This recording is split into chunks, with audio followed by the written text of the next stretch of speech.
All right, I'm going to go ahead and call the May 23rd, 2017 Caroline County Board of Supervisors meeting to order.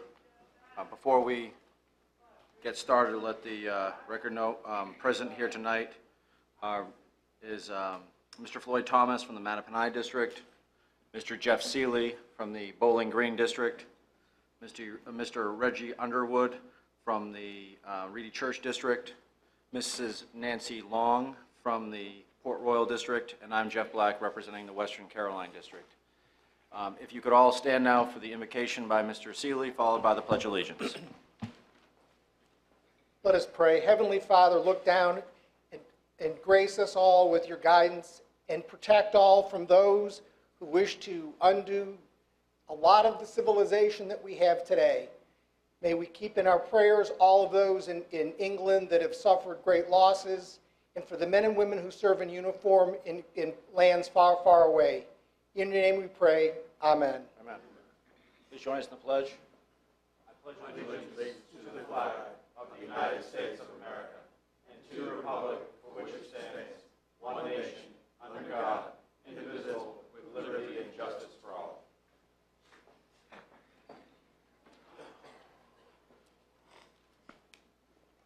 Thank you, Mr. Seeley.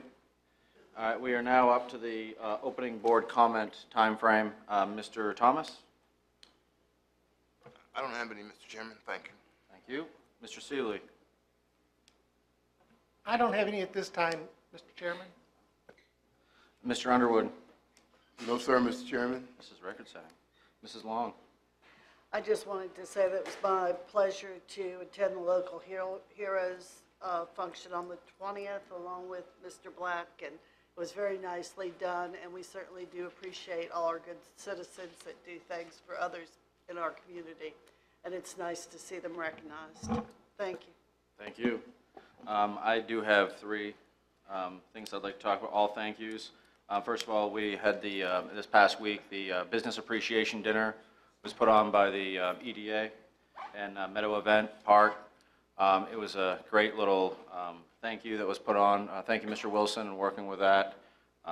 That's always a neat little event to go to and well attended, and you get to kind of talk to some of the local businesses and see what their priorities are, and it's good to talk to them. Another thing is Mrs. Long had stated on Saturday we had the local heroes event. Was put on by the Commonwealth Attorney's Office. That's a great event. You want to talk about an event that is really neat for the community. You get to see people that are very active and the charitable work that they do for Caroline County. So that was kind of an eye-opening experience for me. So thank you for putting that on. And then the last thing, as all of you know, this past Friday night, Caroline High School graduated up in Mary, Washington. And once again, it was a spectacular event. The students who spoke did a really, really nice job. Principal Wick is always entertaining, entertains the crowd, and really sends the students off after graduation. So really great event. So I want to just say congratulations to all the seniors from Caroline High School in the class of 2017. All right, moving along, that's it for me. Moving along to amendments to the agenda. Does anyone have any amendment to the agenda that they would like to add? Hearing none, the chair will take a motion to approve the agenda as written. So moved, Mr. Chairman. Do I have a second? Second. I have a motion and a second. Is there any discussion on the motion? All those in favor say aye. Aye. All right, opposed, motion carries. We are now to presentations and reports. So that would be Mr. Beal or Mr. Nelson. Good evening, members of the board. I'm here today. Mr. Beal isn't, so I'll be doing your report. Wanted to start with some of the construction updates for the board. The Route 301 Bridge Rehab project is ongoing. You're not really seeing much activity going on there, but they're still planning to finish that project on October 2017. The Route 17 301 signal upgrades project, we're still waiting on them to really get mobilized there. They've got some of the foundations in.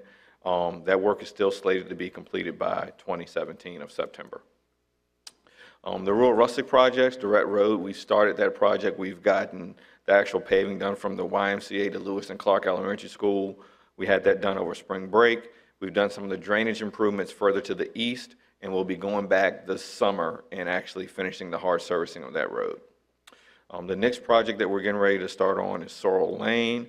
That project has been tentatively planned to start later this summer. We're working on scoping it right now and doing some of the drainage work out there. Another project that we're working on is the Stonewall Lane project. We've done some of the drainage improvements out there. We've run into an issue in acquiring some of the liquid needed for the hard surfacing, but we're working through that now, and hopefully we'll have it done in the next couple of months. Two other items that are going on in the county are the corridor studies. At the Route 301-207 corridor kickoff meeting on January 17th, I came back to the board and gave them an update on that. The contractor has kind of slowed down. I think that the project manager had some illness, so they haven't really progressed that forward as we had planned, but they're planning to schedule some stakeholder meetings in the month of June. So you all should be receiving something regarding a tentative meeting to set up a stakeholder meeting. The Route 639 Ladysmith Road corridor study, we're working toward finalizing that right now, which is the access management study. We're going to brief the county staff with some of the recommendations, and then the board will hear a presentation from the consultant at a later time this summer. Now we'll go into some of the individual updates from board members. Mr. Black, the Route 639 safety study, we're still waiting on 2 property owners on that to have the trees removed. So once we get that squared away, my staff was going to go out again this week and try to make contact with them to try to get an approval or disapproval to remove the trees. Once we have that done, we'll go ahead and issue the task order to have the contractor remove the trees. There's also the request for sweeping on 639, the curb and gutter. Contractors ran into issues with his equipment and the weather. They were supposed to start on Monday. Hopefully now they're going to start on Friday, and we'll get to sweeping those areas. They're actually going to sweep all the curb and gutter in Caroline County. Yes. We do it in all 3 counties. So they're starting in Caroline, then they're moving north. Mr. Seeley, there is a request for an update on Sorrel Lane, in particular the removal of any trees associated with the project. As of right now, we don't have any plans to remove the trees, but if something does change and we do, we'll reach out to individual homeowners before anything is removed. There were no updates for Mr. Underwood. Mr. Forehand, even though he's not here, he did have a request for us to review a concern on Ladysmith Road where vehicles are blocking the ingress and egress of Center Drive. Traffic engineering is currently reviewing that, and some of the discussion is whether we actually provide an interim fix now or we wait until the project is done to provide the fix. So once I get some clarity from traffic engineering and what the options are, we'll discuss that. Mrs. Long, there was a request for an update on Stonewall, the rural addition. As you know, we're still working on it. People are seeing us out there, so hopefully we'll get that taken care of pretty soon. Mr. Thomas, there was a request for you also for the 639 safety study, and we sent that to you all to review. So that's what I have for your updates. Does anybody have any questions or concerns for me? Mrs. Long. Mr. Nelson, on Route 17, now I know we've had a lot of excessive water. There's that one area before you get into the town of Port Royal that has always had standing water. And it seems to be, even though the ditches were cleaned out, it's still there. Any possibility of like a dry well or some type of a drainage there to help control that some? There was also, I received 2 calls about water in places that no one's ever seen it before. One was down near Petmere Road. Why? I have no idea. But the other was an area that I had talked to you about quite some time ago, and we had hoped that the new gutters and cleaning would fix it. Between Rappahannock Academy and the entrance to AP Hill there's that deep ravine. Mm-hmm. And remember I told you right there on that bridge, it's collecting water, and we thought the work they did there would fix it, but apparently there was an accident down there this week after the heavy rains. So if you could just check into that for safety reasons, I would appreciate it. Okay, the one by Petmere Road, where was it actually? That was a phone call, and they said it was right between Petmere Road and Cheney's, so it would be, I guess in front of Sneed's is probably what they were talking about. Okay. Okay, I'll have the guys look into those. There may be some stopped up drainage structures or something. Thank you. Thank you, Mrs. Long. Mr. Thomas? Yes, thank you, Mr. Chairman. Mr. Nelson, you said in the study you did on 639 that there were some trees, 8 trees from private property that have to be removed. Yes. What's the process and time frame? Well, we generally have to reach out to the citizens to find out if they would like the trees removed. If they say yes, we remove them. If they say no, they stay in place. So really, the safety study was sent to you all. If you give us concurrence to move forward, then we'll work on trying to get that done. Oh, okay, so what would you like for concurrence? Other than me saying that's fine, go ahead, or Yeah, that would be it. that's fine, go ahead? Okay. The one thing is we didn't reduce the speed limit on 639, but that's basically because you stated that that's the average safe travel flow. Yeah. Because I did read the studies, and I drove slow when I was on there. All right, and the other thing is I really appreciate the resurfacing on 207. That is wonderful. Would you please ask your contractors when they scrape the road and then put that little patch of asphalt and the big sign that says bump? Yeah. Could you ask them to say this is a severe bump, slow down, because it's really going to mess up your car? I actually had somebody call me about how bad the bump was, and unfortunately I concur. So we need a more advanced warning of the bump. No, actually they just need to make that bump a little less Okay. severe. Okay. I mean, it's not, and it looked, this was a couple of weeks ago. I'm not sure what part you're doing next, but that was the one right before Milford. Gotcha. I'll tell them to make sure they look at their transitions. Yeah, the transition was a little higher than it should have been, and a lot more painful. Gotcha. But I do really appreciate the new resurfacing. Thank you so much. No That problem. was it for me. Thank you, Mr. Chairman. Mr. Seeley? I had 2 phone calls from somebody that asked if I knew they were repaving 207. I said no, and they said, well, when you drive there, the bump is horrific. So that was, I mean, it's the only reason why I knew is because I got calls saying the transitions, the milling was great, but it was, they left it. I don't know if it was late one day when they did that, because I saw when I went the next day, there were sort of transitions, but I had slowed down because I'd been warned, so, Okay. I'll make sure we get that. thanks. Mr. Underwood? I have nothing, Mr. Chairman. I just have a couple. Wanted to, and I mentioned this at the last meeting, I wanted to, and I had called you about this, but I wanted to thank you for the trash pickup throughout the county. Obviously, we have our business quarters, but throughout the whole county, I mean, it came beyond the business quarters up, and saw a ton of trash bags. And I was just kind of curious on that. I know, like in the past, when I'm big on that 639 section. In the past, when we've talked, you say like the prisoners, when we've had the prisoners out there picking up trash, they can only go within the right of way. Your contractors, they went above and beyond the right of way. I mean, they did a lot of what the Adopt a Highway people are doing. I was wondering why that is, why the contractors are, I mean, I'm not complaining. The contractors did a really good job. It means we didn't have anybody monitoring them. So don't monitor, don't monitor, don't monitor. Yeah. They did a really fabulous job. Okay, so I was just kind of curious about that. That's why.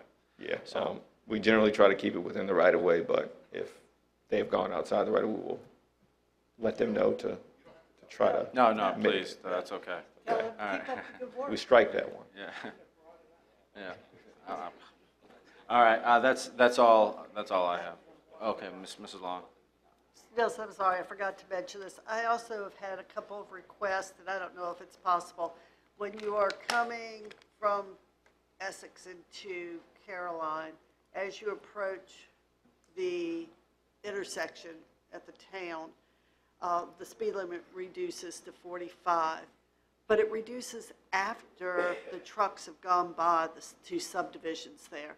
I've had people from both subdivisions call and say, could you move the 45-mile-an-hour sign before the subdivision entrances? Because we're trying to get in and out, and we've got tractor trailers coming at us at 65 miles an hour. And then when they do hit the 45, they gear down, and it's very noisy. So is it possible to request moving that sign back some? will I know give- you all have those funny regulations, Yeah, but very much safety so. is important. I will take this to traffic engineering and have them look at it. Thank you very much. Anyone else, anything else? All right, thank you, All right. Mr. Nelson, Thank you. appreciate it. All right, next up on the list, we have our appointments. Is everyone okay with theirs, or they need time to? I just had a question. Have they all been contacted and asked if they wanted to Yes. be reappointed?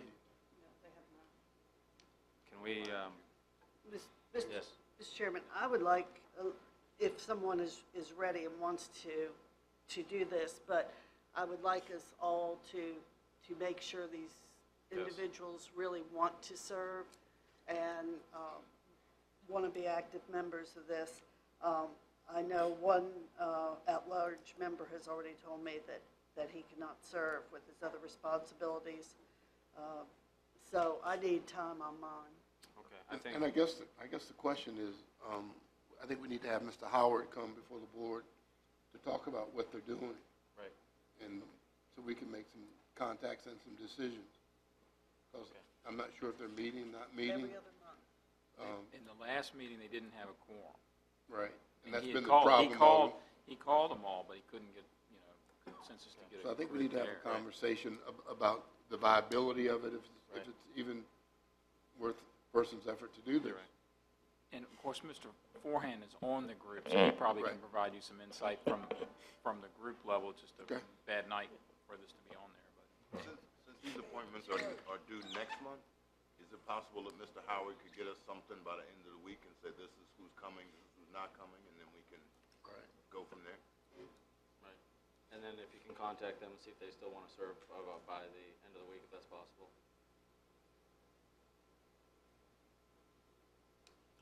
This is a bad Well, week it's to still contact be- somebody. A lot of people are probably bailing out Thursday and Friday because it's a long weekend. Okay, well, I mean, And don't by the come, next meeting then. I mean, Right. Charlie. No, the one from Fort Roll. Okay. Are you, just out of curiosity, on meetings like this, do they give you the minutes? Do you get minutes sent to you? No, you do not. Okay. Can we check on that too, on minutes of these meetings, so that way if we want to see them, what's going on? Because this is a pretty big one that's kind of a face of the community. Anyone, so we're just going to wait till next meeting then? Okay. So we'll table this for now then. Alrighty, next one, consent agenda. Does anyone have anything that they would like to pull on the consent agenda? Mr. Chairman, I would like to pull C and put that over with, wait a minute, I'll find the number, with 7, maybe make it 7B. Is everyone okay with that? Pulling 7, all right, so we'll go ahead and pull that consent. We'll make it 7B. Okay. Anyone have anything else on the consent agenda that they would like to? Just a question on D to make sure we've gotten everybody connected before we sign the deed for the easement. Just pull it. Yes or no? And we've paid the money to them for it, so I think the schools have already approved their deed of easement. This is just on our little piece where it comes across the county property. Okay. And we've so paid the $78,000 to, they're installing a line. And we're working, All right, then. working on the boiler issue, so. If they're installing the line, we might as well sign the deed. I wanted to make sure we got the line installed before we sign the deed or simultaneously. So, okay, thank you. All right. So we don't need to pull that then? You're all set? All right, can I get a motion to approve consent items A, B, D, and E? So moved, Mr. Chairman. Second? Second? I have a motion and a second. Is there any discussion on the motion? All right, all those in favor say aye. Aye. All right, motion carries. We are now really, really ahead of schedule. So that's not a bad thing. So why don't we do, I would they're go here to 7? 10. We can do 6. Most of the tow truck drivers are here. I don't think they're all here. That's the thing I'm a little leery about. Can we do number 7, since the number 7, yeah, that would Yeah. be, let's go ahead and do number 7, and then we'll wait if there's more towers that show up. Yeah. Right. Mr. Chairman, members of the board, good evening. Before you tonight, number 7, which will also include the consent item, are 2 ambulances for surplus, essentially. Ambulance 14, which is on your sheet as a 2008 Ford ambulance, is titled to the county, thereby owned by the county, and that was going to be asked to be surplus, and Ms. Long wanted to move it down to this conversation as well. So that is before you. The second item is ambulance 228.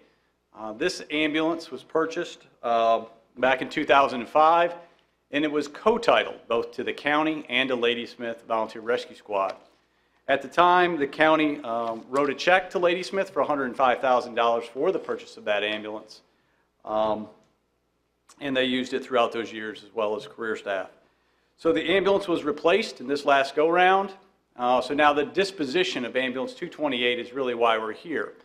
It is co-titled, and the county did contribute funds to that. So as the fire chief, I can't just say, Ladysmith, you can have the ambulance, because county money was put into that, and I have evidence of that. Ms. Hatcher has evidence of that. The ambulance is co-titled. So there are both owners, Caroline County and Ladysmith Volunteer Rescue Squad. Ladysmith is here tonight with Bob Carlson and Kevin Rickens to really talk about their point, and I'll let them cover that.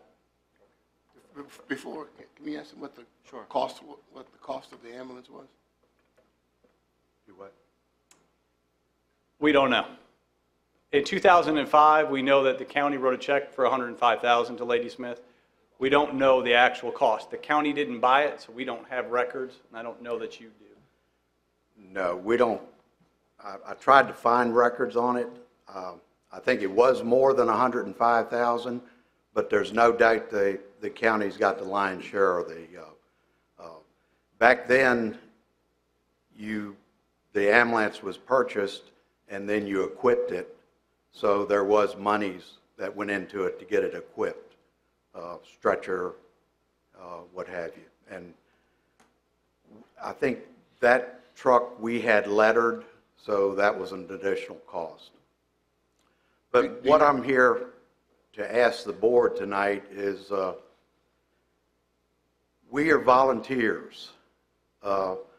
Early in my career, I can remember being helped from other volunteer organizations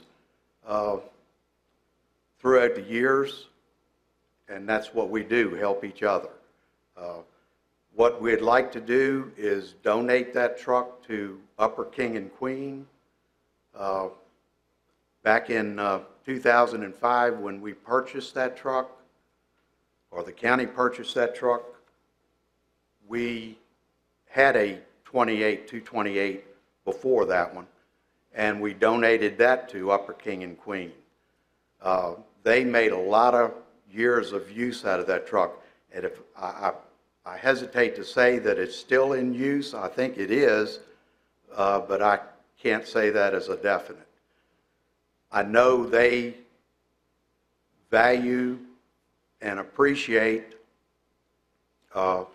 anytime they can get help like that. So what we would like to do is donate that truck. I know there's a need in the county wants to have a lab, a box for a lab. We have a chassis over there that 28's a better chassis. That's why we want to donate that truck. but the box on 227 would be more than feasible to make the lab out of. So we'd be willing, that's a truck that we owned, but we'd be willing to give that back to make a lab for the county.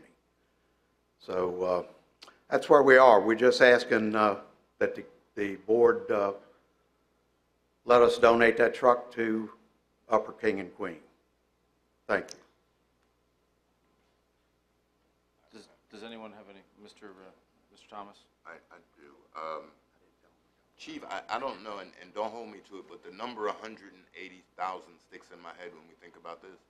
So maybe it was 200 and other equipment you did. Sounds low? No, in 2005, the ambulance costs were probably around the 120, 125 mark. So you think we A bought few the whole years thing? ago, we were at 180, and now we're pushing 200 because of some regulation changes. But I think with all the things he added in, it might have been up there. But all right. So you really want to donate $6,000 to $8,000 to Upper King and Queen, which is really what the ambulance is worth. And in exchange, you're going to give the county a shell or the body from an old one that the chief Correct. can use for a lab. What they want to make a lab, put it on, take the box off, put it on a Right. trailer and make a student lab to work out of. How much is that student lab worth? Whatever the $3,000? box is worth. It's hard to say. It's what the box would be worth. I think there's a trailer existing in it that it would go on. Okay. So if it was even and we did it 50-50, you're saying the trailer or the box is your part of the 50-50? Okay. You could look at it that way. I mean, there's a lot of other ways. I thought that was the best way to look at it. That is the best way to look at it. Okay. Mr. I could Se- look at it like you owe me $110,000 if you want. Mr. Seeley? I guess I'm just going to ask the chief, what's the difference? The difference in, 227 and 228. for me, there's no difference. We don't own 227, so that's theirs to dispose of as they want to. Right. 228, You owned.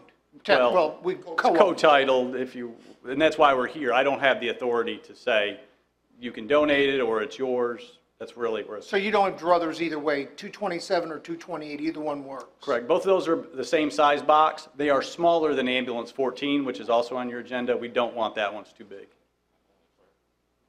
Okay. Mr. Underwood? So your recommendation is to donate that to Upper King and Queen and pay 227? Is that your recommendation? I don't know that I have a recommendation. It'll certainly meet my needs for that. The disposition of that truck is certainly all of the board's discretion. I understand that. I'm asking. I think if King and Queen needs an ambulance and we have one that we can donate, and they have a letter that they've given the chair, that's good use of that. You're not opposed to doing that? I'm not opposed to doing that at all, no. But it is of value. I mean, there is cost to both of those trucks. You get some surplus value in each of those, so. I just asked for a recommendation or some conversation about it, that's all. Thank you. Mrs. Long? Yeah, Chief, the reason I pulled the other from the consent agenda is just so citizens would know, because they may have the same question I had, why are we giving them a unit that's 3 years older than the 2008? So I just wanted people to understand the difference and why not, because after all, all these units were bought with taxpayer money, except for the one that Lady Smith is offering in exchange. So I just wanted everyone to understand. Would you explain, please? Yeah, ambulance 14, or the 2008, has a Ford 6.0 motor in it. And that motor is notoriously bad. And this truck itself has had 3 motors put in it. The first one Ford replaced, the next 2 Caroline replaced. It also has a rusting fuel system. And we've already had the fuel system dropped, flushed, and we're still getting that particulate in the system. So that's why it was replaced several months ago. So although it is a newer truck, It is not in the best condition as far as a vehicle that someone's going to want to buy. Our experience with surplusing other ambulances that are the 6.0 motor, we don't get much money for them. So about 6,000, 6,500 is the range that we're getting for those 6.0s. Nobody wants it. Okay, thank you. I just wanted everyone to understand. Okay. What's the disposition of the board? I'd make a motion to donate ambulance 228 to Upper King and Queen In exchange for the in other, exchange for 227 from Ladysmith Rescue. and surplus of 14. And then, oh yeah, we've got a surplus ambulance number 14. I'll second that. We have a motion and a second. Is there any discussion on the motion? All those in favor say aye. Aye. Motion carries unanimously. Thank you, Chief. Thank you. Thank you. All righty. Next one, let's go to agenda item number 8. So we've done 7 and 7B. And who will be doing this one?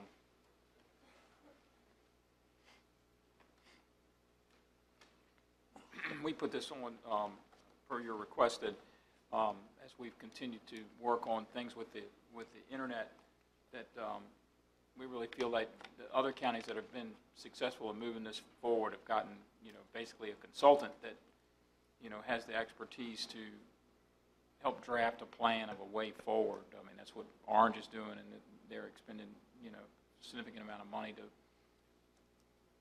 combine their internet with their radio system upgrade and with the fiber the schools have. Some of the various pieces we've talked about, but they have ultimately a consultant that's working on all that. So that's sort of our recommendation, that we really believe we need the technical expertise on that side of the table. Does anyone have any? Just one, yeah. Go ahead. I'm looking for what kind of language we're going to put in the RFP for the kind of services we want, because we do have some limitations. Well, I'm being kind. We have some. Do you have some idea? I've talked to Mr. Black about some options. I know there are actually dollars, the 1/3, the 1/3, the 1/3 county, private, the provider, if there were areas that could be, served, if you could get to them, if there were enough population. Do we have the ability to supply the information the consultant's going to need to get there right now? Probably not today, but by the time we could probably get a consultant hired, by the time you run the RFP, run through the process of interview, and, we're talking in mid to late summer. Okay. Before, so we would be able to, hopefully, part of the problem with is getting one of our providers versus the other will talk to us a lot. I can get, vice president on the phone with one, can't get anybody on the phone with the other for, and so we send emails and make phone calls. We don't really ever talk to anybody. So that's, whether a consultant will be able to get in the door easier than we can, I don't know, but we really struggle with one provider. So where that idea might work, that third might work with one, because we could at least talk to them about it. The other one, can't even get them to. We're working on it. Mr. Thomas? Do we still have a contract with the consultant we use for the radio system? No, sir. Is it possible to ask that consultant to come back? Because he was the one who had a pretty good knowledge of where we were. We'd have to still, it's out of, it's too far out, and we'd have to start over. I think they may be the one that Orange is using, believe it or not. Yeah. For internet, broadband, and radio and all. Because, We have to go through procurement. Mr. Underwood? we could get them to give us, they could always give us an unsolicited PPEA proposal, right? Yeah. Yeah, not because then you for- got it open not for for everybody. services. Yeah, and it's for professional services, so it's Yeah. not for not Never for the mind. actual construction. Yeah, never mind, I tried that before, no, okay. All right, thank you. Mrs. Long? My one question, and this is off topic a little bit, but George Washington Regional Commission had a regional meeting on broadband. We had no one there. Was that a communication thing? Did it not get to our committee, or did any? I can't, I'd have to look back at the date and see what the conflict was. I Could mean, you check with Mr. Ware, because it's important, I think, that we stick together regionally We had been to a also, number of those regional meetings. We met with Sandy Terry and participated with them in a fair amount, so it was probably just a conflict or just not able to attend the meeting. But we participated in those. Right. 'Cause historically. Yeah, right, because, we have our 2 board members. If staff can't go, that somebody might be able to go too, so we just want to make sure we stay on top of it regionally. Thank you. Yeah.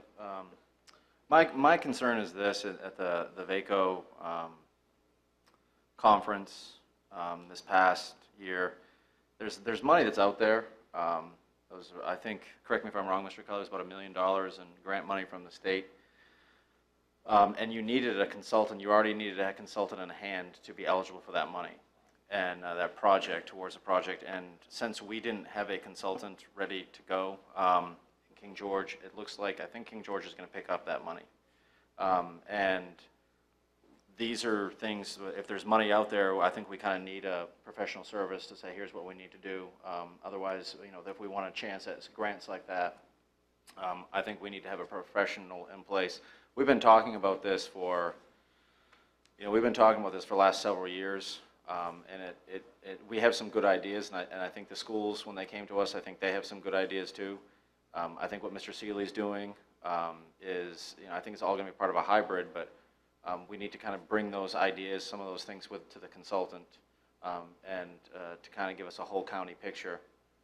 So that's why I think it's kind of important that we hire one.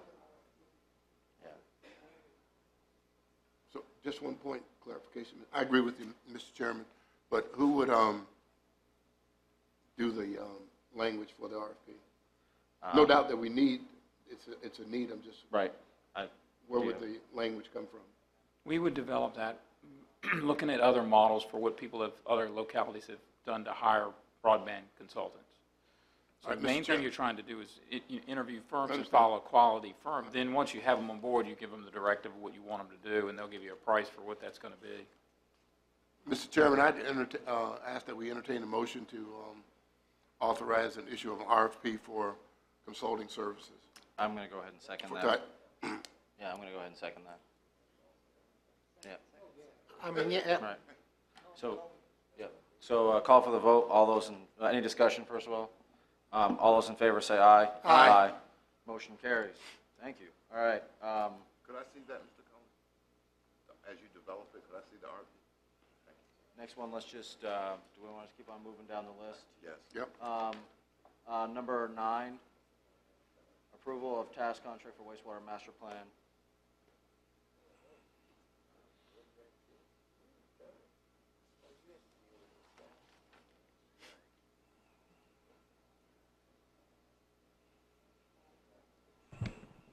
Good evening, Mr. Chairman, members of the board.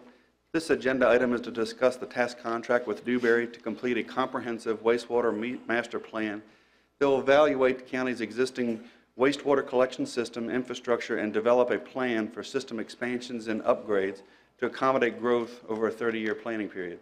The scope includes 7 individual tasks that are detailed in my staff memo. These tasks will be performed over the next 13 months. Also are included are Task A, Task B, which will provide a detailed condition assessment and proposed improvements of the county's wastewater pumping stations, and also a reclaim master plan or a reuse master plan that will evaluate required improvements and a reuse water phasing plan to assist in future economic development projects. Staff is requesting the approval of the task contract with Dewberry in the amount of $111,296, all of which is funded through the current budget appropriations. Thank you, Mr. Shebel. Does anyone have any questions? You got I have a couple. 130,000 in the whole budget, right? Sir? You have 130,000 in the whole budget. Yes, 60 correct. and 70, and this is going to be 111. That's correct. That's going to cover everything? Yes, sir. Thank you. Mr. Seeley?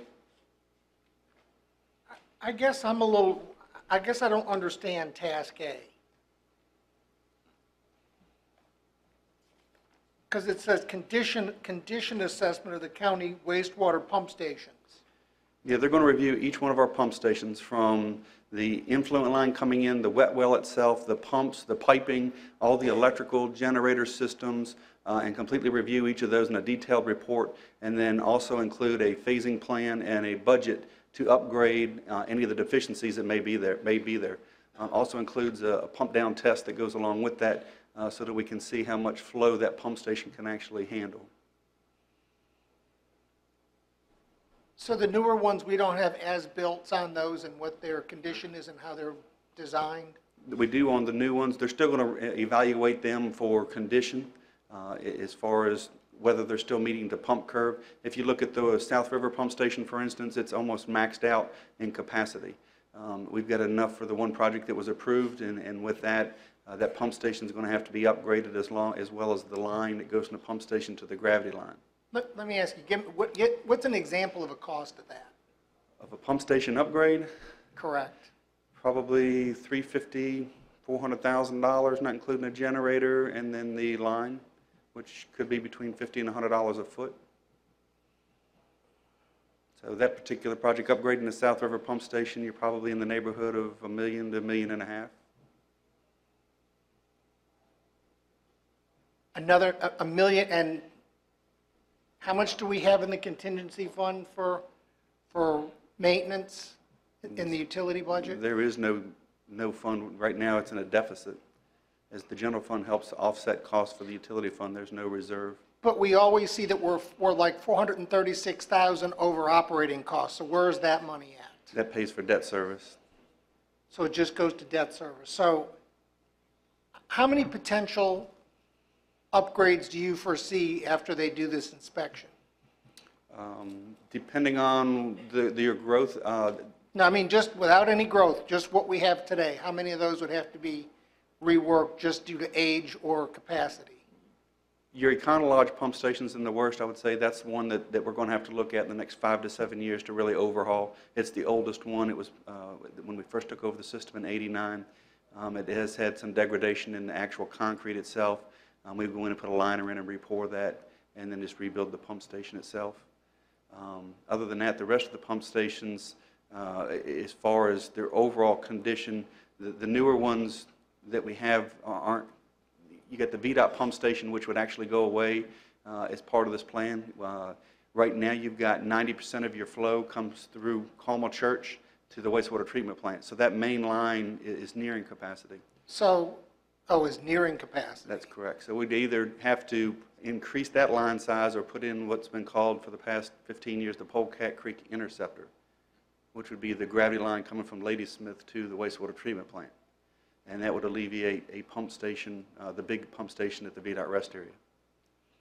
But you're saying South River needs the work almost today? Econolodge would be the one, and then for any future South River. South Rivers was put in 95, 96 timeframe, and the VDOT rest area was done the year prior. So will this study delineate all these condition and potential costs? Yes, sir.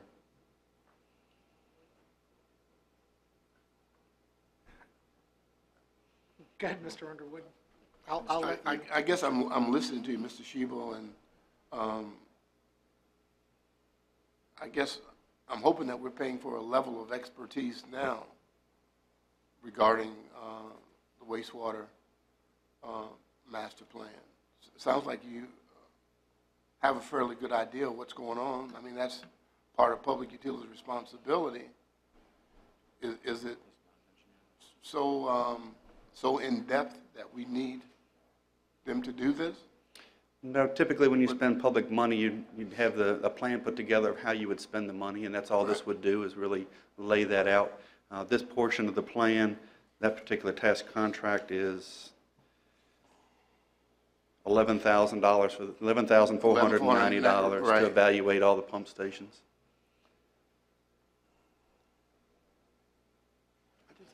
I mean, I just have I mean, this would, isn't a study like this take engineers? I mean, aren't you something like this, you need some, You can do, I mean, a condition assessment, depending on what kind of detail. If you want to get into the pump curves and what's pumping through it and the flows and looking at the total dynamic head of a future new line, you're going to have the engineers to be looking into that. As far as just to upgrade the pump station, we can look at what needs to be done on each of those. You can upgrade the control panels, you can upgrade the wiring, the pumps, and redo the concrete work fairly easily. I mean, those things can be done. okay. Mr. Thomas? You would like to do option B, which includes the reuse water, right? That's correct. And potentially for us to do that, we would have to run purple lines, purple pipes to everywhere since those don't exist now, right? Correct. This would actually lay out a plan of where it would be, and really we would go in, we've got two things that we've got to look at. One is expanding our wastewater treatment plant beyond 1.5 million gallons a day. We're going to have to look at reuse because there's no more nitrogen and phosphorus allocations that we can get. So really reuse becomes an option for that. So as we continue to increase the size of the facility, we're going to have to look at that. And then the other one is economic development. We've got a lot of users that want to be able to use that reuse water. So this is looking at some of the mega sites that were specified in the last meeting, looking at each of those, what it would cost to be able to provide that particular service, so that when we have someone coming to the county for economic development, we can say it'll cost X amount to bring this amount of water to you. And that's where I was kind of going, was what was the economic benefit for the county in this reuse water? But you're really telling me that I have to build the infrastructure for that first. Yes, sir. Is that why you were waving your hand, Mr. Cullen?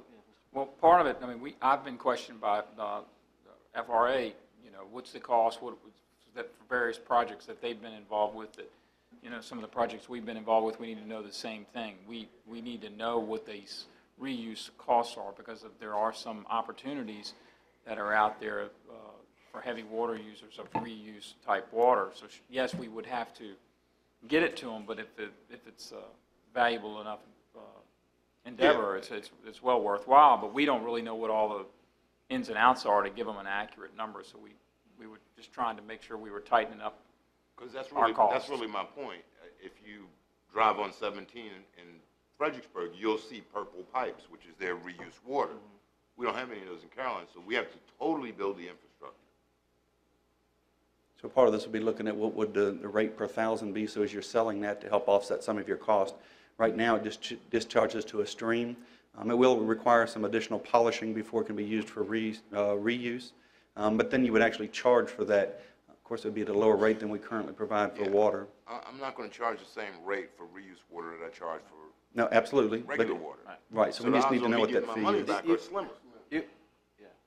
And that becomes a little more or a little less enticing for me to invest in something that I'm not going to get my money back on. So I don't have any users identified. I think we did identify a couple of users, well, like golf courses, but We have other you're- users yeah. other than that, but we're not talking about putting it in. We're just talking about knowing what all the costs are. So when we have big users, without saying any more than that are interested, we have the ability to say, yes, this is what, and this is, we'll have an idea what the cost would be to get it to that particular piece of property. So we're not talking about doing it for residential use. It's just for major users. But couldn't we sit down with a couple of calculators and figure out what that costs?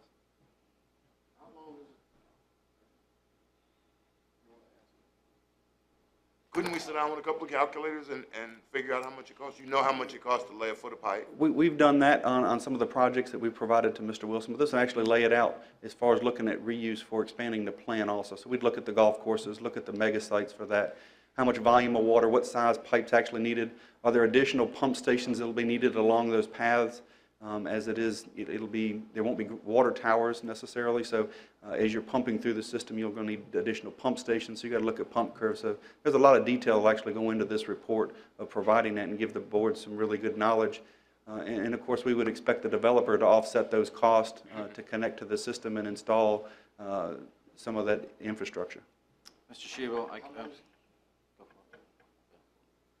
How long is this study going to take approximately? 13 months. 13 months. Mr. Shebo, You all set? Yeah, I'm good. Okay. I keep on hearing expanding the plant. You keep on saying expanding the plant. I mean, we can do reuse water right now. I mean, what is the plant's capacity right now? You can treat to 1.5 million gallons a day, And what are you using right now, based on? 500,000 gallons a day. So we're a long ways away from having to upgrade again, correct? In today's marketplace, yes, sir. A Okay. TOD project comes, Okay, you could because, change I mean, it. you just spent how much money on, a couple of years ago on going from half a, I mean. 18 million. What's that? $18 million. We just spent $18 million in upgrading it. Okay, I'm just wondering, you can, with the current plant right now, we can still talk about using the reuse water with the current plant right now, right? Correct? Yes, yeah, Okay. I mean, that would be, Because I kept on hearing expanding the plant. it's two sides of it. So to go Okay. beyond 1.5 million gallons a day, we need to have an idea how to get to there. We know we can expand the plant for $5 million and double the size of the capacity of the plant. The problem is we're limited on our nitrogen and phosphorus that we can discharge from the facility. Right. If the speed limit is 30 miles an hour, why am I worried about going 90 miles an hour? We're at 1.5, we're using 0.5. We're using a third of our capacity. So why am I now worried about using 90 miles an hour? This plan covers 30 years, and the board has got Right. 20,000 Okay. lots out there that could be built on over the next 30 years. So it's really a planning tool. Next time we come back, because it's been so long, when we come back hopefully in 5 years to try to update the plan, we're just going to be tweaking it at that time, not starting all over from almost scratch. We're not going to upgrade the plant in 5 years. Probably not, but it'll just help us tweak that along where we're going. No, we're need talking to about the look at explosive plan. growth. Remember the water master plan we just did? It's Right. just a plan. But the reuse water, we're actually getting questioned from business interests, major business interests, interested in reuse water that we're just trying to plan for. All he was saying is that at some time in the future, maybe 20 years from now, we're still going to be faced with a upgrade, and the discharge limits are what they are, and probably not going to get any looser. It might get worse. And the reuse also has that benefit that you can expand the plan. But this is all just planning, and it's a document like the water master plan. How the, but it will be in place, number one, and number two, I think they want it for economic development currently, correct? Yeah, it looks at all of our collection systems, so it's actually going to look at all of the current flows that we have, where it's all coming from, what size lines we have, what lines need to be upgraded, at what point, under certain circumstances that need to be done. If somebody were to come in now and want to build a huge development in the Ladysmith area, and they ask us how much does it cost to improve utility services to provide 1 million gallons of water and wastewater at the Ladysmith interchange, we don't have an answer to that today. We do on the water, but not on the wastewater side. There's significant improvements that have to happen. You can't flow that through the line between Carmel Church and the plant. You got 2 pump stations that can't handle that flow. So we know there's a lot of bottlenecks that we need to figure out. Mr. Developer, it's going to cost you $10 million to have that amount of sewer capacity, or whatever that number should be. So really, it's a planning tool. But see, what you're telling us from a, utility director perspective is outstanding. That's what you're supposed to say. I need to do this. But from my position, I have to say, is it worth $111,000 of their money to plan for something 10 years down the road that may or may not happen? But Mr. Thomas, the thing is, eventually, I think the plan's going to be needed, and I would say it would probably be cheaper now than when we need it 5 years down the road. I can get, and this goes back to the argument we had in the budget, I think, session as well. It's something. It's going to be cheaper now. I understand what you're saying, Well, but it's going to be cheaper for me now than 5 years down the road. And then the trend, if Fredericksburg is doing the trend with all of these counties is to use this, have these reuse water systems in place. And if we don't have any plan for in place, I think that may be detrimental to us in trying to get a project.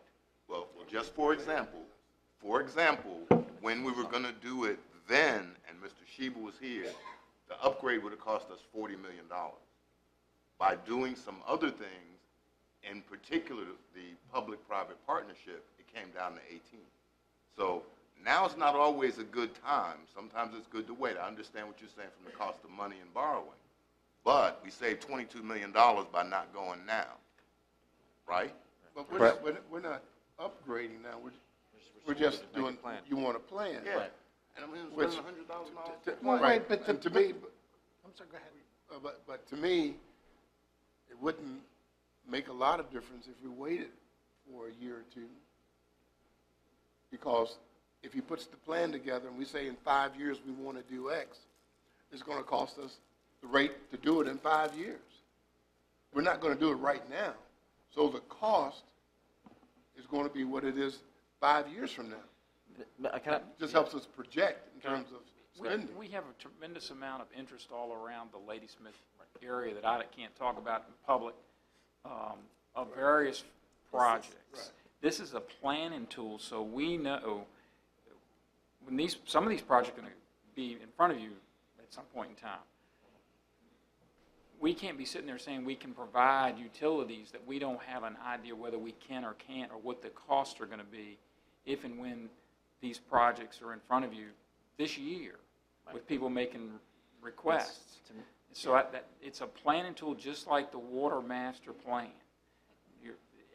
That's the best I can tell you. Now, we don't have to do it, Well, we're Plan gonna B be costs jammed up when- 15,000, and Right. Plan A cost 11,000, so it's not 100 additional thousand. it's total. It's 11,000 for the cost for add task A, and it's 15,000 to add the cost of Plan B. And Plan B gives us, I understood the purple water thing. I know that there's been plenty of discussion about how much we could provide and what would it cost to take it to certain locations. I've talked to a couple of board members in other localities that had those same questions, and they asked if we'd done it, and I said no, and they were like, because they were looking at the verge of doing the same thing we're looking at. The purple pipe thing, I think we almost have to have some idea of what it's going to cost and how far we would really go with it.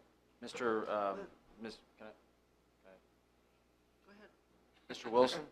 I haven't got my words. I'm sorry, yet. I'm sorry, I'm sorry, I'm sorry. He Mr. just Wilson? whispered in my ear, I think I was supposed to pass it Mr. down. Wilson, can I ask you, oh, right, I'm not going to ask you anything specific. Yes, sir. But when a generic business is looking at Ladysmith or whatever, how important is it for us to have one of these plans in place? I mean, does business say, I'm looking at, Ladysmith and I need a large water consumption, wherever it is in Caroline? Is this something that they're looking at that we need in place? I think especially, and I think your point is good, generic, is because it covers everything. Companies want the answers right away. They don't want to wait for a study to appear later. They'll move on. Right. So if we have information in hand, we have a chance to recruit them. If we don't, we have a chance to lose them easily. All right, thank you. Mrs. Long? Well, that was what I was trying to get in, is Mr. Wilson is in high competition with surrounding areas. Businesses need to know, especially if we're looking at industry, what is available. And if you say, well, we've got to approve funds and we've got to do the study and that's going to take 13 months, they're going to go elsewhere. They might wait a year, but they're not going to wait if we don't look like we're interested. So we need to move forward and be interested and say, yes, we're investing in this and we're going to have the answers for you shortly, and come to Caroline. Anyone else? Chair will entertain a motion at this point. I'll make a motion that we approve the task contract with Dewberry for the wastewater master plan with options or tasks A and B. Second. I have a motion and a second. Any discussion on the motion? All those in favor say aye. Aye. Opposed? Nay. Let's go with can I go with a roll call? Mr. Thomas, how did you? I'm not convinced, although Mr. Wilson gave me information that should be convinced, but I'm going to be a little more conservative and vote nay. Okay, Mr. Thomas votes nay. Mr. Seeley? I vote aye. Mr. Seeley votes aye. Mr. Underwood? Nay. Mr. Underwood votes nay. Mrs. Long? Aye. Mrs. Long votes aye, and I also vote aye. Motion carries 3-2. All right, let's go to number 11. I guess. Number 11.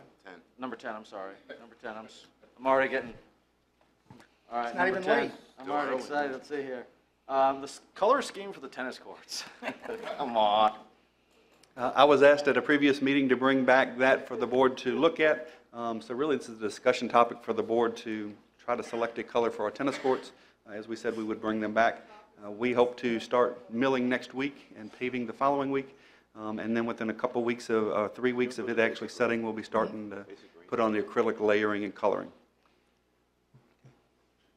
So we've laid out 3 optional colors. We can select any of their standard colors at no additional cost, but these are just some that we found that looked appealing, at least to us. We were contacted by the schools, and they do like the red court with the blue border. Those are school colors, aren't they? Red and blue? I don't have a problem. If that's what they want, hey, we get to agree. Art, before we agree, I know you said these are standard colors. These are all standard colors that we're showing. Okay. Do they have standard fading capabilities? Red is the one of the colors that fades the worst, followed by blue. So green's should the go with third. green. And green's the third, so they all fade, but that's, But green is pretty much the standard that's used all over. it is. I mean, unless we're Boise State, we're going to go with a blue field. But green is standard. Green is easily matched when it fades, right? Because it's off the shelf.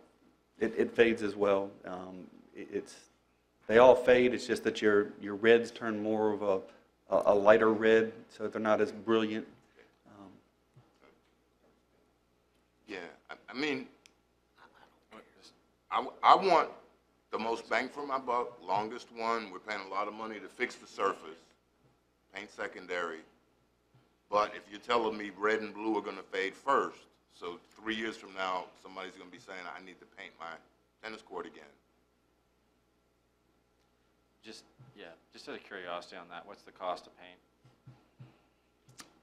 To tell you the truth, it was all, it's $50,000 is what it's costing us to replace all of the post and nettings. That also includes the leveling surface that they have to do. Once they're done, they'll flood the court. That'll call it the leveling and then the painting. So they didn't actually break it down. We bid it as one project. So I don't know what that cost is, but we're probably in the $30,000 range, $25,000 to $30,000 to paint that size of facility. Really? Wow, okay. Since there doesn't seem to be any preference, I'll take a motion.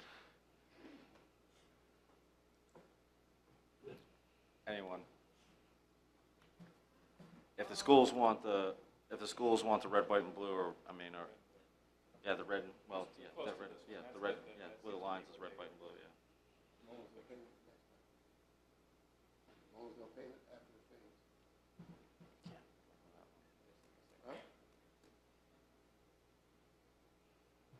Can I have a motion?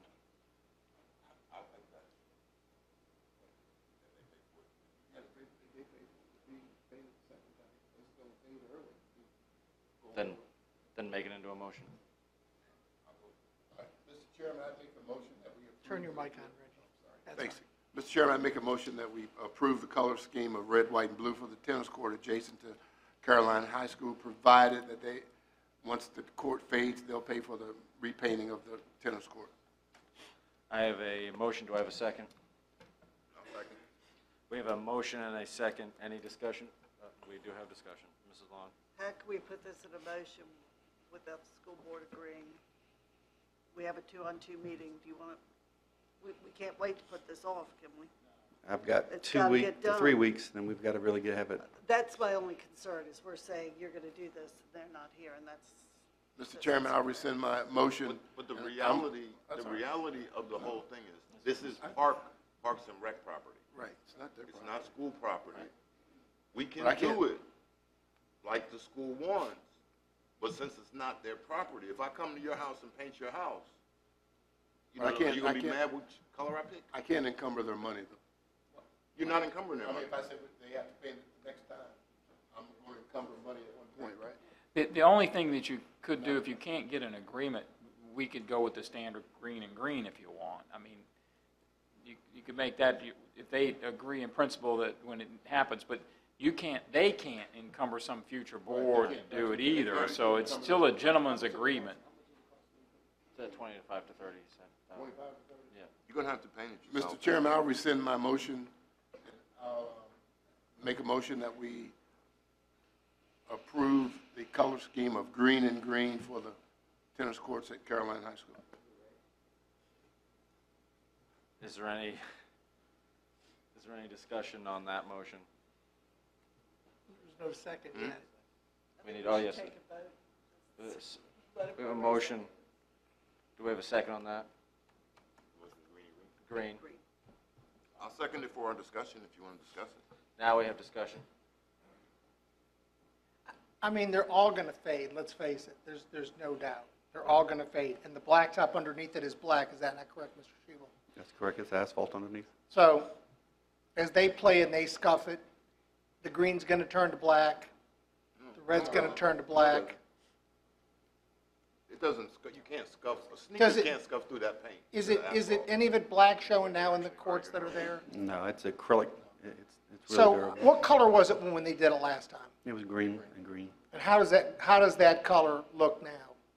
Faded, I mean, it's 18 years old, it's faded, but, you know, you're looking at your degradation, you know, you're probably 7 to 10% more on your blues and your reds faster. You know, it's not significant, but it does degrade faster. So you So would think 7. green is the way to go? Longevity, it's definitely gives you you're talking 15-year life expectancy is what we've been told on all the colors by the tennis court company, So they told you 15-year life expectancy on, on all of them. I'm going to get 15 years, and I don't have to repaint it in 15 years? Is that what they're saying? They're saying the paint will be there in 15 years. I don't think That's they're correct. guaranteeing what color it's going to be. Right. What shade is going to be different? So I got some oceanfront property in I mean, green is probably the best all-around color to go with because it's going to last the longest and look the best the longest. And since we only do the tennis courts, well, last time it was 20 years, this time it's 18. We're getting better, but green is probably the most.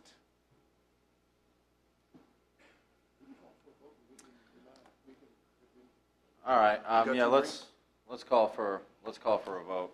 All those in favor and going with the green, say aye. Aye. I'm going to dissent. I'm going to go nay. So motion carries 4 to 1. Thank you. All right, moving. I think we're going to go. May as well take a break and then come back because we're. Do we? Yeah. I think you want to go ahead and do it.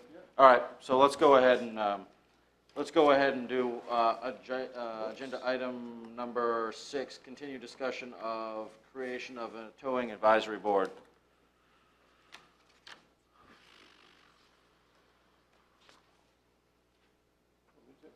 Yeah. Well, do you mind if I start off? Just ask a question.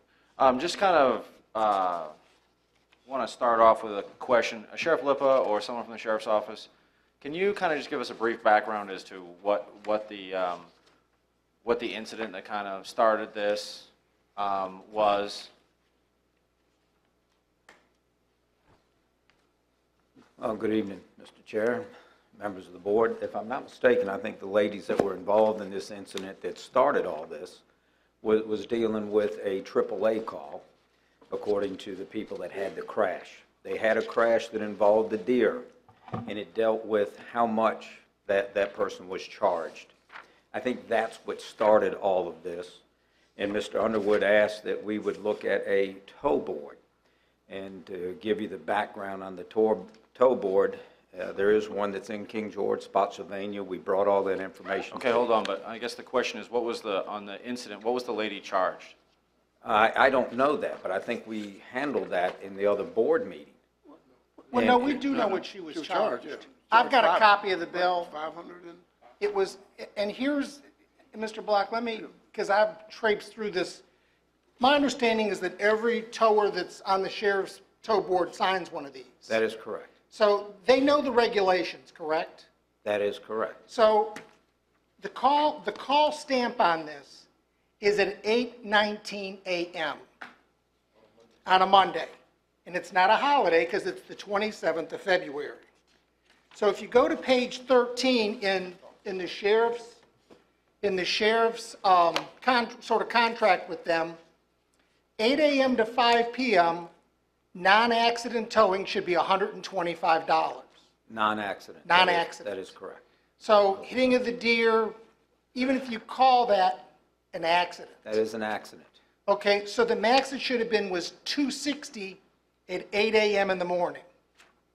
Because nothing else should have come into play. The storage charge doesn't start for 24 hours. That is correct. And the out of service, out of gas charge of $95 didn't come into play, correct?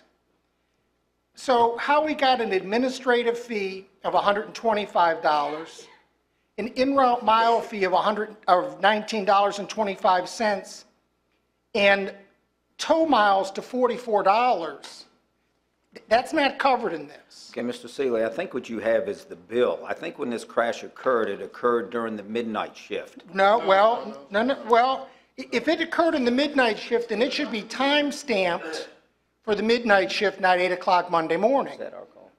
I'd need to see that paper. I don't think that's the sheriff's office form that you have there, correct? It is not. Okay.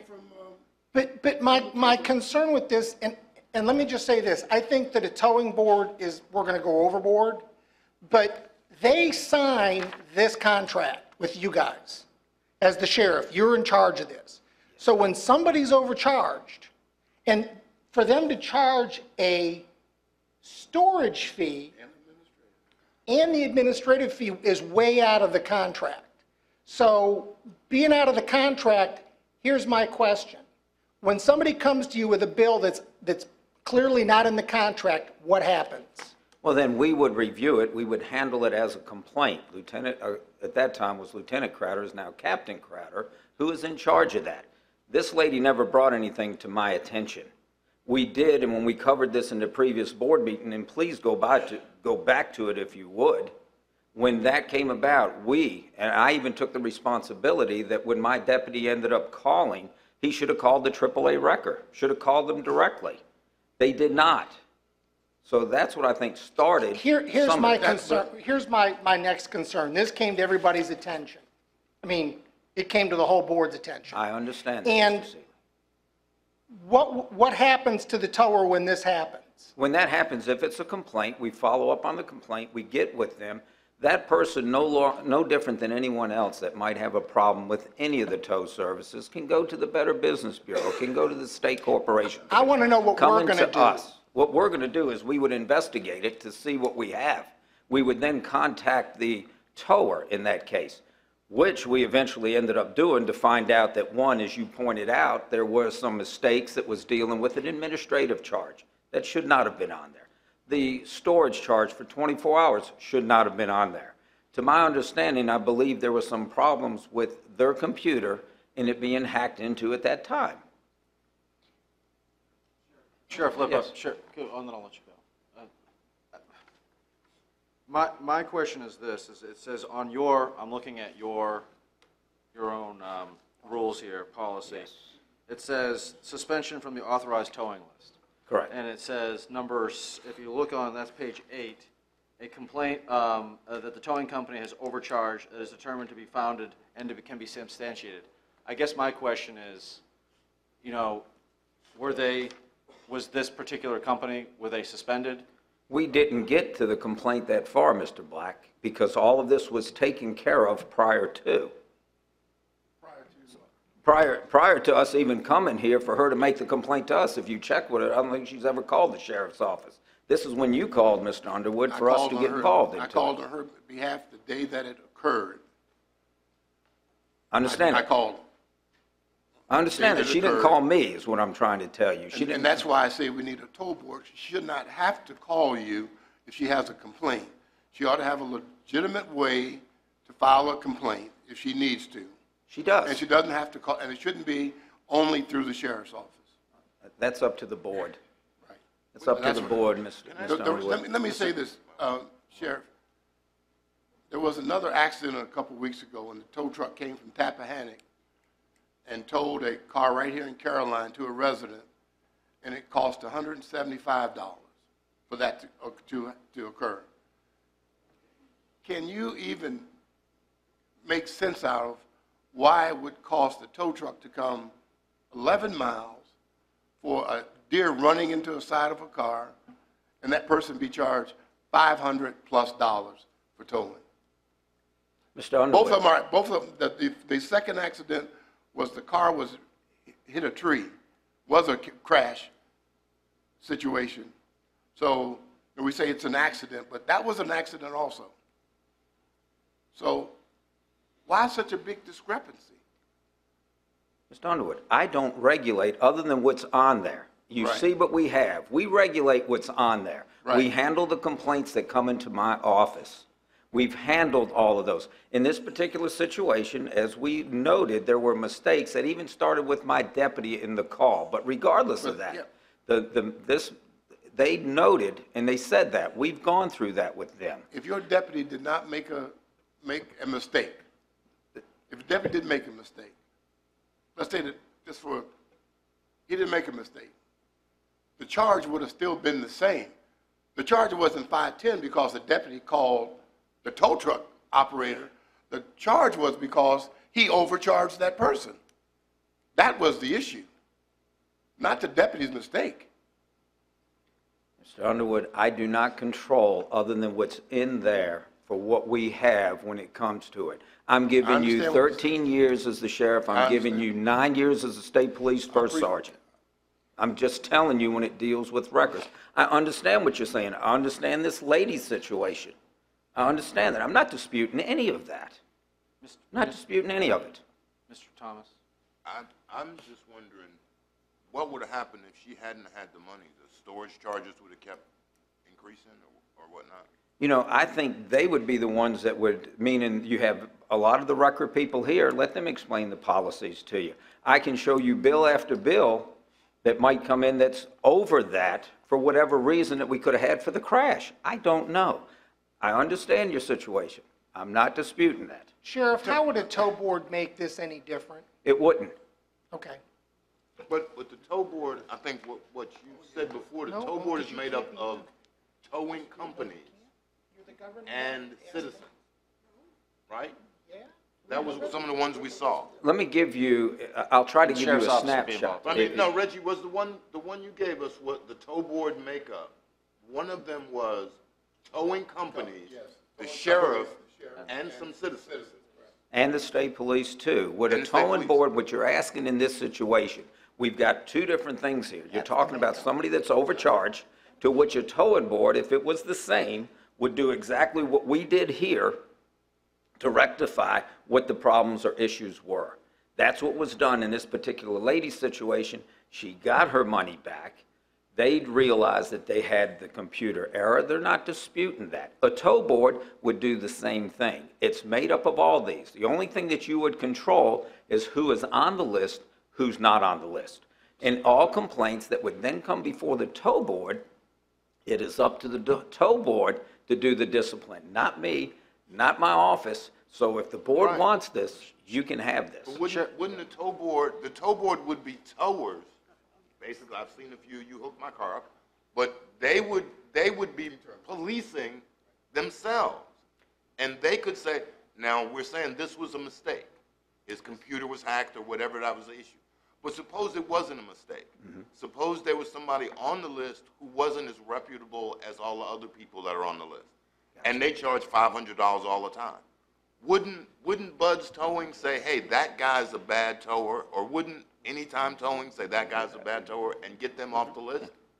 Because they're giving them a bad name in the same. And when that happens and it's brought to our attention, we investigate all of them. And like I said, And I think that may be the crux of the whole issue is, and I don't know if the person that had the accident thought to call you first or call Reggie first. she called Reggie first, and Reggie, of course, then Yeah, called me to tell me about But it. nobody else would know to call you first, and that's the real issue. But I go back, Mr. Thomas, if any of them called any of y'all, if it's brought to our attention, we then investigate it. I think Mr. Emerson has I like proactive, and that's the issue. Mr. But go Thomas, I ahead. think Mr. Emerson has a comment. Well, I just think there's a little misunderstanding about what the towing board, it's an advisory board. It advises the Board of Supervisors. Some counties have given their towing boards more authority than, frankly, I think they're allowed to under the state code. And I think that could be challenged. You can do that, and if it's not challenged, you're fine. But if it is, it might not work out so well. The tow board must have on it, well, oddly enough, there are two tow boards in the code. One is for this type of towing that we're talking about. The other is for towing from private property, like, say, I own a parking lot or a shopping center that has a parking lot, and somebody comes and parks there and doesn't shop there, but they just park there and then they, go someplace else or whatever. They're trespassing. It's a different type of towing. The code actually sets out a tow board for that type of regulation, and it gives very specific makeup for it. The tow board for the police requested towing also has requirements for who would be on it, although they're less specific. But it requires someone from the sheriff's office, someone that is a tower, and a private citizen. The code sets out about 4 things that the advisory board is able to do. None of them are the things that we're talking about, frankly. And its purpose, it's very brief. It's only a couple of sentences in the code about this particular tow board, and it's there to advise the Board of Supervisors on the content of the towing ordinance that would essentially replace what the sheriff is doing and set out a bunch of terms and things that the towers have to comply with, the requirements. And it then allows the towing board to also advise the county on the content of the contract that it would enter into with any approved tower. And if I may. And the contract would set out the rates and things that y'all are talking about. And if the people don't know to contact us, because normally the police are the ones that get the call that say, hey, I don't think this was fair, I don't think this is correct. That's what I dealt with on the state police. If you end up getting a towing board, if you decide to do the towing ordinance, do you think John Q. Citizen would know to contact your towing board? Well, let me ask you this question, Sheriff. Yes. I mean, to me, there's one kind of, I don't know, maybe it's oversimplifying this, but why is there a public fee schedule? I mean, if you're using someone, isn't there like a fee schedule? Because I'm just thinking if I'm calling, since it's the person who's on the side of the road, you're not thinking about comparative shopping. Right. You're concerned about getting your car from point A to point B. Correct. I'm not sitting there, it's not like buying a flat screen TV and I'm going to the point A and say, I'm trusting that whoever the officer is that is calling the towing company is going to give me a fair deal. I mean, are we in agreement with that? To be Yes. fair. Mr. I mean, and Black. but my question is why isn't there a fee schedule that's agreed upon? Put this out on Facebook. Yeah, well, what? Put this out on Facebook, the fee schedule, and see how many people come back and say they got charged more than that. Because that'll tell us a whole lot more than us sitting here trying to decide what to do. Let's go, could you let's also- put it up, let's ask, and let's see what happens. Our fees in Caroline are not as high as they are in Spotsy or Hanover. And to answer your question, when it deals I don't with care, they're gonna, towing, when we're talking about straight towing, Mr. Black, and I think maybe this helps you, from point A to point B during these time periods, each and every one of them are to follow that guideline. And if they have not from towing point A to point B, then we have an issue. Then it comes before us. If they don't meet the county's approval to even be a record facility, they're not on our approved list. But if they're supposed to do certain things and they're not there, we handle that. We take them off the list until they comply with the county.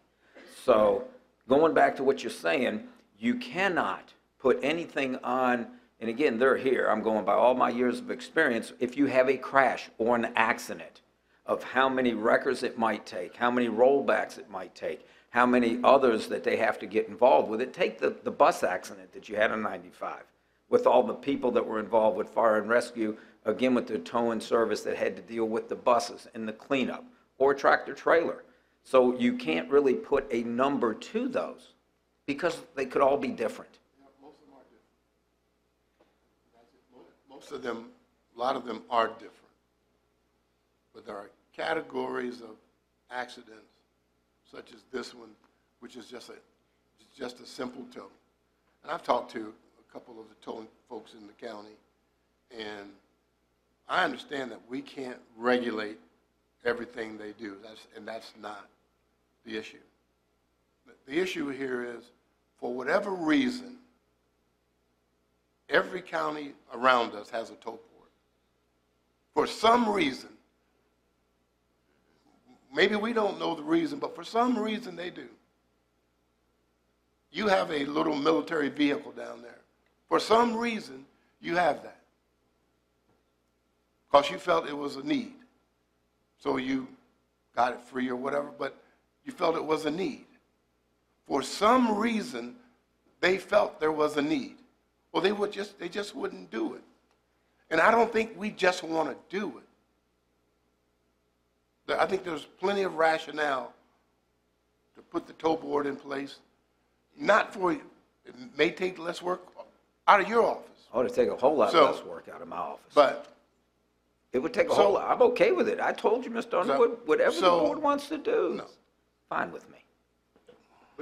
But my perspective is, I would like the towers who are doing this, that's how they feed their families. They have to make this work.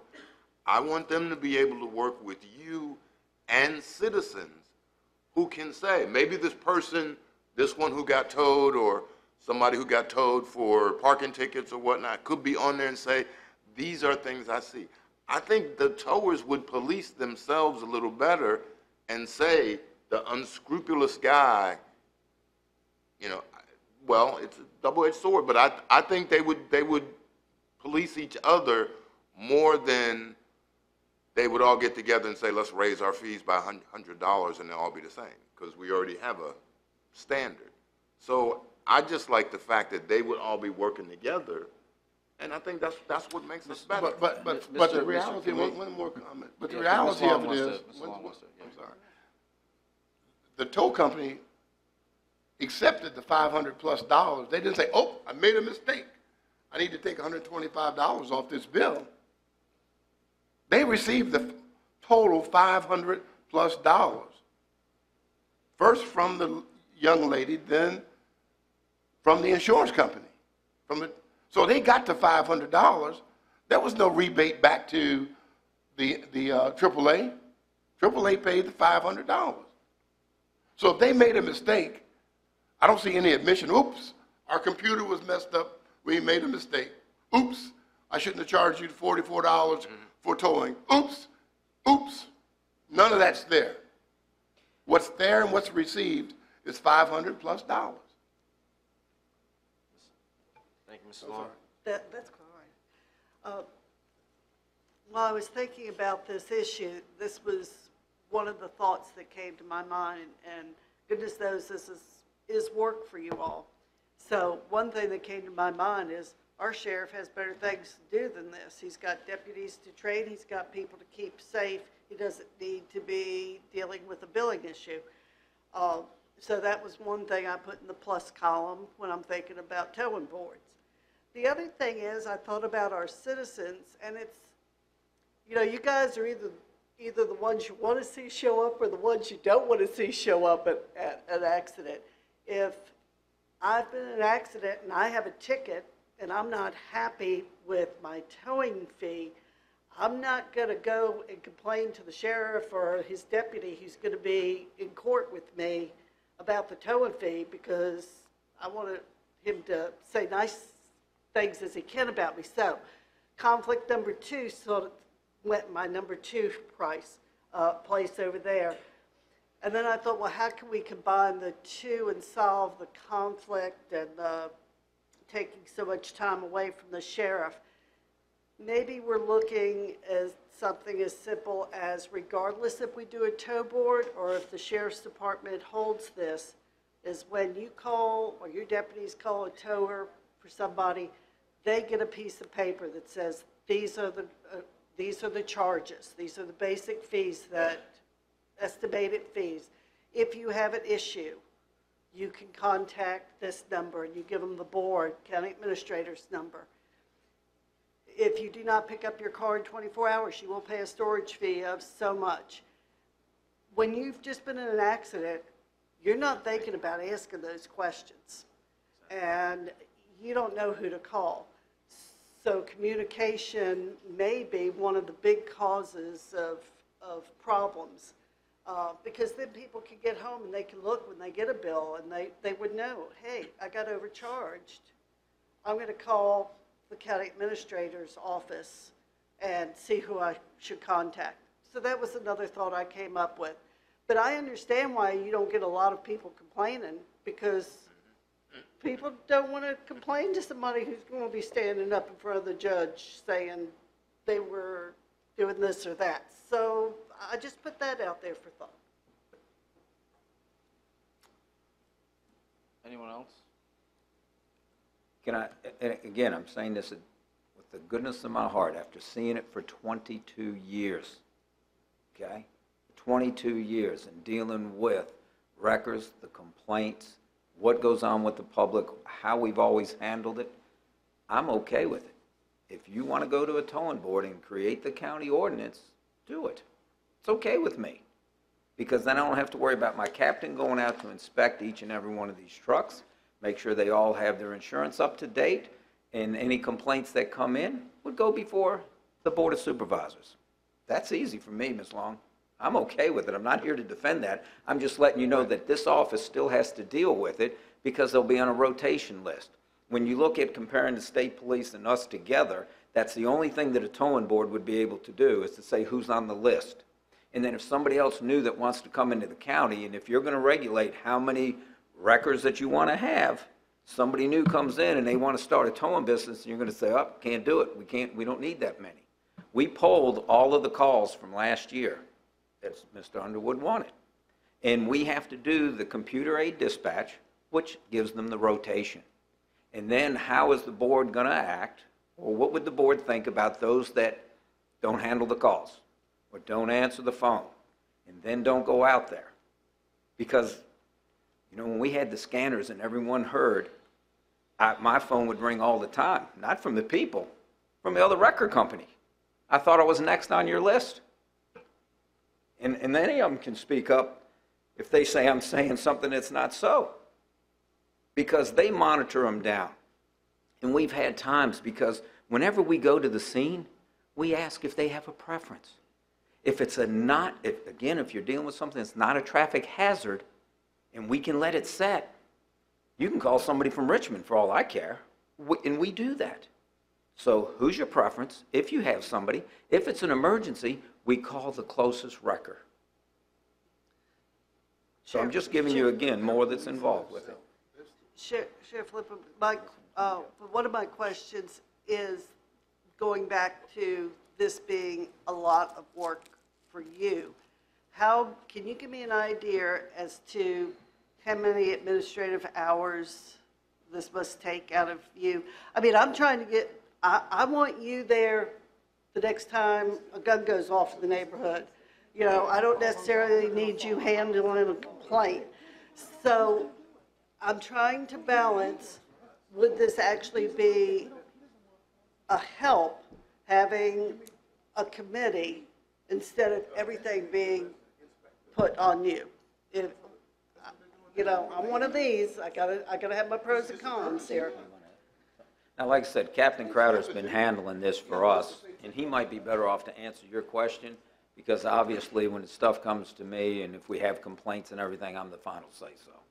So, as far as the man hours, all of the numbers and everything that you have there in front of you as far as fees were agreed upon by all the record companies that were involved when all of this was implemented. Everyone agreed to that.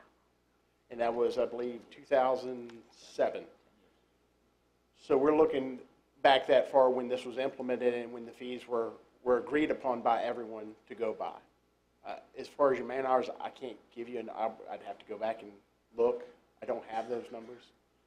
But all of that was implemented when it was first started to get everyone on board, and everyone agreed to it. The numbers should, and like the sheriff said, the bill in question there was a computer glitch evidently, and something happened. I don't know what happened. But other than a computer glitch, that was the issue, and it was reimbursed. So, Reimbursed to the lady. what about the insurance company? I don't know. Right. I can't answer that. I do not have that information. So again, it wasn't reimbursed. The fee was still the same fee, $500-something. That's not a reimbursement. They didn't reimburse the insurance company. Say, oh, I got a computer glitch, like I just said. They didn't say that. Oh, I charged you for the administrative fee. I shouldn't have charged you that $125. They didn't send that money back to the insurance company. And if we had that information, I mean, if you've got that information, well, I'll be glad to look into it. Which we've looked into it. I guess I've got a couple questions. How often are the wrecker, the trucks, how often are they inspected? Once a year. It's one time throughout a calendar year. I call them and say, hey, I'm coming by this week and we're going to do inspections, and they bring all the records out. We open all the records up and make sure there are cables, tires, insurance, and all their vehicles are lettered, numbered, and the phone numbers on the side of the records, and they comply with our requirements.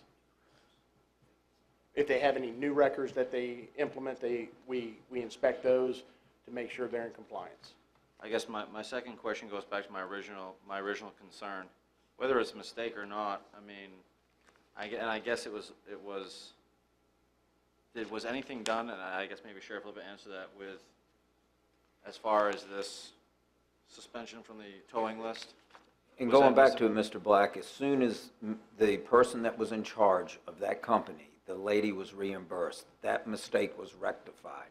It would be no different than anything else. If they refused to give the money back, then we would have suspended them.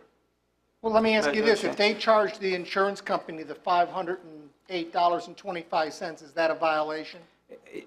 I don't think they charged the insurance If they company. charged the insurance company? If they did, then it would be the same thing, Mr. Seeley, because somebody is out more than what they should be out. Whether it's the insurance company, whether it's the people, they would be. So if somebody shows you a bill that came from AAA for that accident for $508.25? Sure.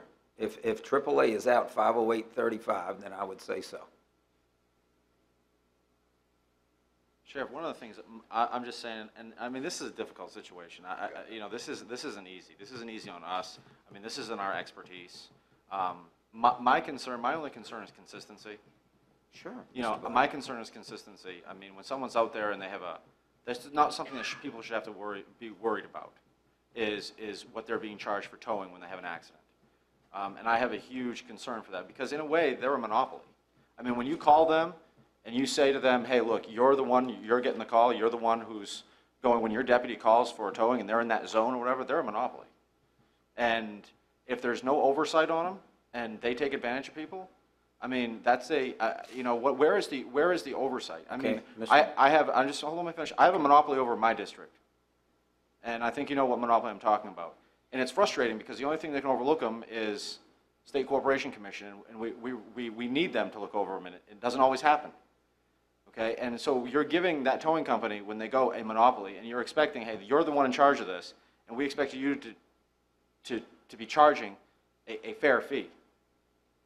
And would that fee have been charged to any one of us up here? I mean, it's a question that's a fair question that to be asked. Would we have been charged $505? If that was Mr. Underwood or Mr. Seeley, would we have been charged the $505? You know, Mr. Black, when you're talking about consistency, remember what Captain Crowder told you. For 10 years, we have been doing this under the same articles that's there. If you think that somebody's gonna look at each and every one of their toes, every place and every one that's towed, how else are you gonna find out whether they're complying with it unless we get the complaint and we follow up, and if we found out that they are not doing what's there, that they're supposed to be doing, then they'll be removed from the list. And that's what I'm trying to say. Who, even if you have a towing authority, are they gonna look at each and every one of these records and see whoever they towed and how much they towed them? I mean, my office doesn't have time for that. I don't think I can put a full-time person on time for that. So, again, this isn't, like I said, I'm not trying to defend. I'm trying to let you know what I've dealt with for 22 years as a state police first sergeant and your sheriff. So it's up to the board. If you all want it, it's okay with me. Vote on it. You can have a towing advisory board if that's what you want. I will put one of my representatives on it. We'll get one from the state police. And then I don't have to deal with any of the record complaints. It'll come right to your tow authority. That's fine with me. But you'll be on the tow authority. Oh, not me. No, sir. You won't get me. I'm not going to do it. I just have to send somebody. Because I've dealt with it for 22 years. And So if who you would- want it, who you would can do have it. inspections if I there would was- probably put Sergeant Lipscomb on it because he's one of the commercial motor vehicle people. If there was inspections and things, and you're not on the board, who would do it if we have a tow board? Well, the county, I mean, we would send a representative. To the tow board? Yes. So right now, you said in your statement right now, you inspect all the records? Captain Crowder does. That is correct. So wouldn't Captain Crowder inspect the records if there was a tow board? No, I'm going to give that to a sergeant, or I might give it to a master deputy to do, because they're part of an advisory board. I'm not going to take one of my command staff. No. My point is, you're saying right now, the sheriff's office is responsible for inspection of all the tow trucks that are on the county list, Yes, sir. right? Yes, sir. So if there was a tow board, who would be responsible for inspecting all of those? The tow board would be. The tow advisory board would be. That's part of their bailiwick. And the tow advisory board couldn't request the sheriff to do it? Well, they could request the sheriff's office. That's the only thing that's mandated by code is that the sheriff has a representative, But they would ask the sheriff's office to do the inspections. or the state police. Yeah. Yeah, they can ask. Okay. Can we table this issue for a few minutes and take a break? Sure. And then we got public hearing and comment at 7:30. All right, so we'll take a 15-minute recess. Thank you, Sheriff Lippert. Thank you, sir. Yeah, no, this wasn't bad. All right, ladies and gentlemen, we're going to go ahead and reconvene the meeting.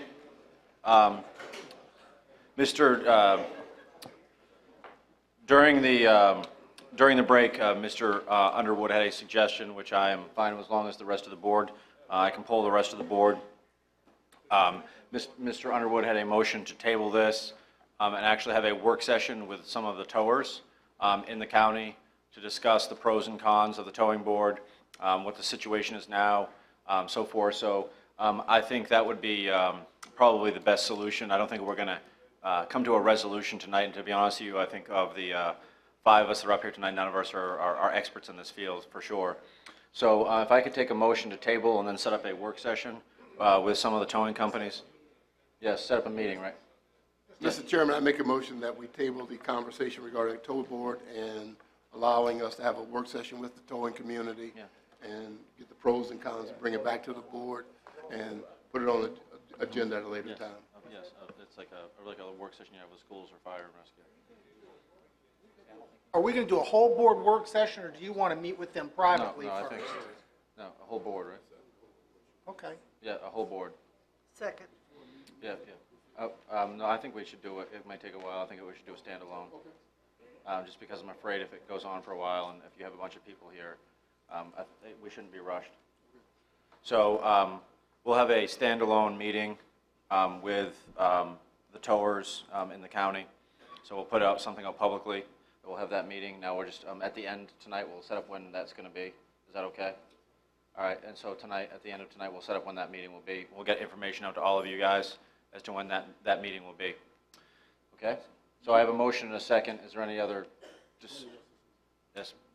Real quick, and again, all of your questions and stuff, and that's great. I don't think you need any representation from my office there unless you want it, you ask us when you meet with all the towers. Ms. Long, I do like your suggestion that whatever we decide to do, whether we get a towing board or not, it's something that we will end up doing by putting the fees and information on the back, have them put it on the information that they give somebody, and if there's a complaint, no different than our Virginia Uniform Summons, there's a number and a contact. So I do like that. That's a great idea. Thank you. That's an excellent idea. Yep. Okay, so I have a motion and discussion. Any more, or a second, any other more discussion on this topic?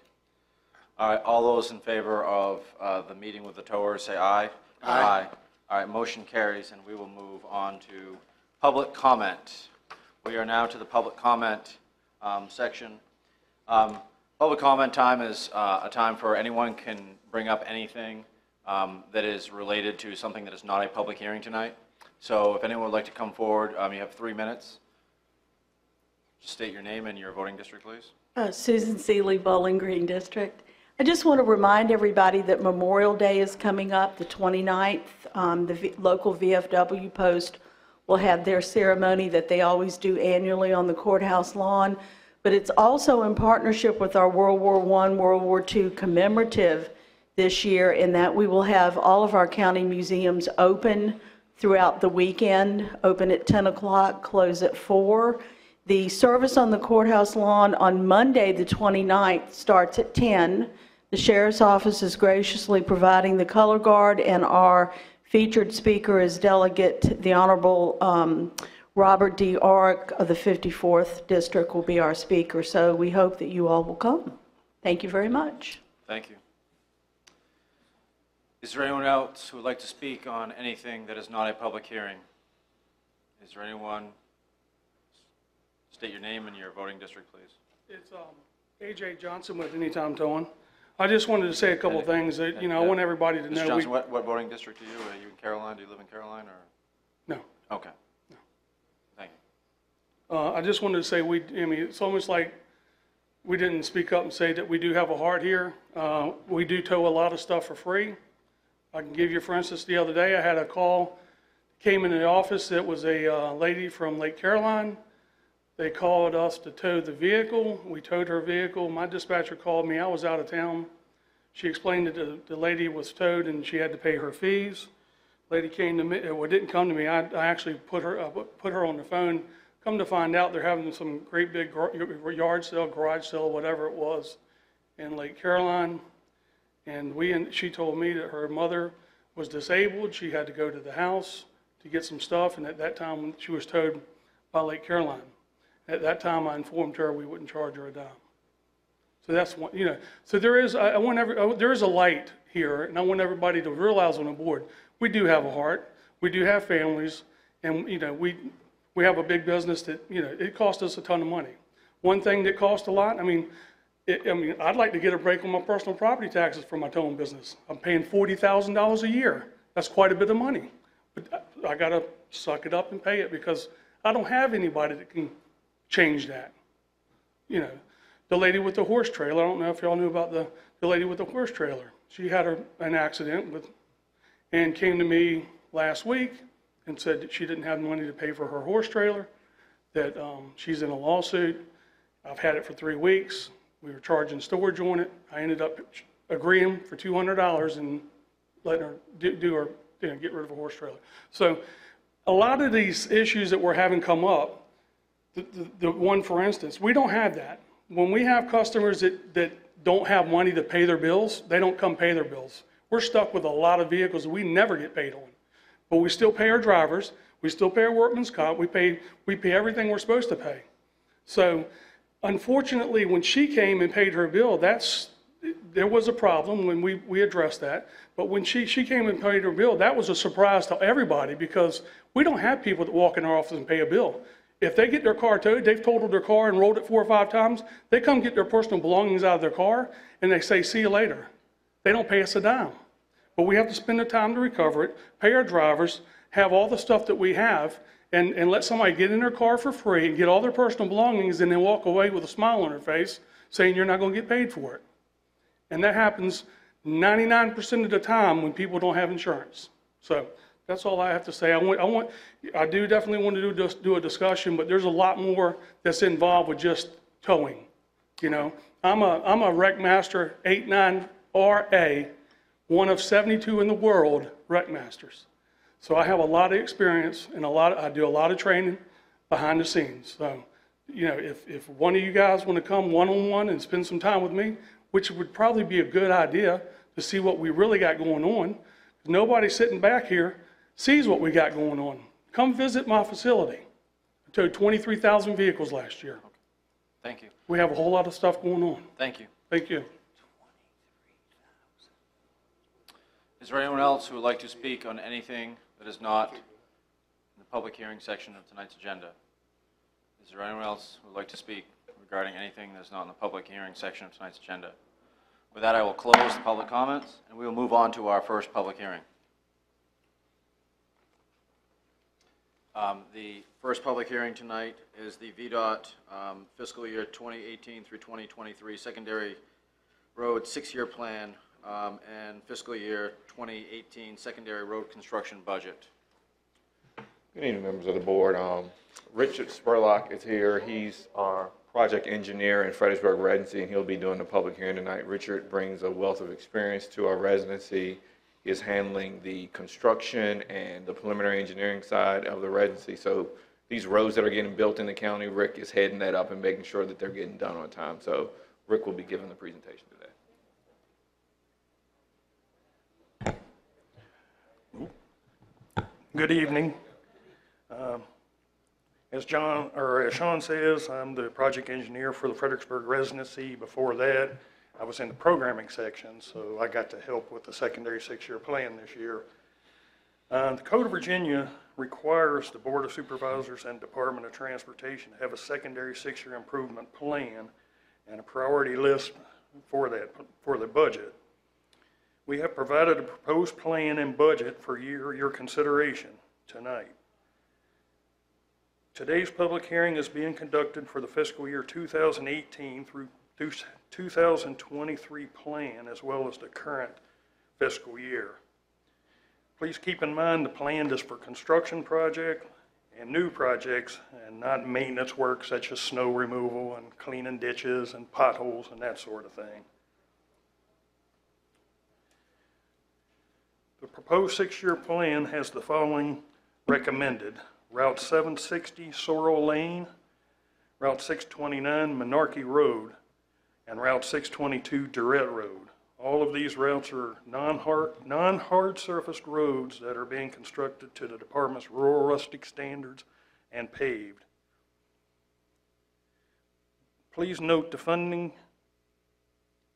amounts are found in the estimated allocations of the paperwork you should have been provided. So now I'll answer any questions that you might have.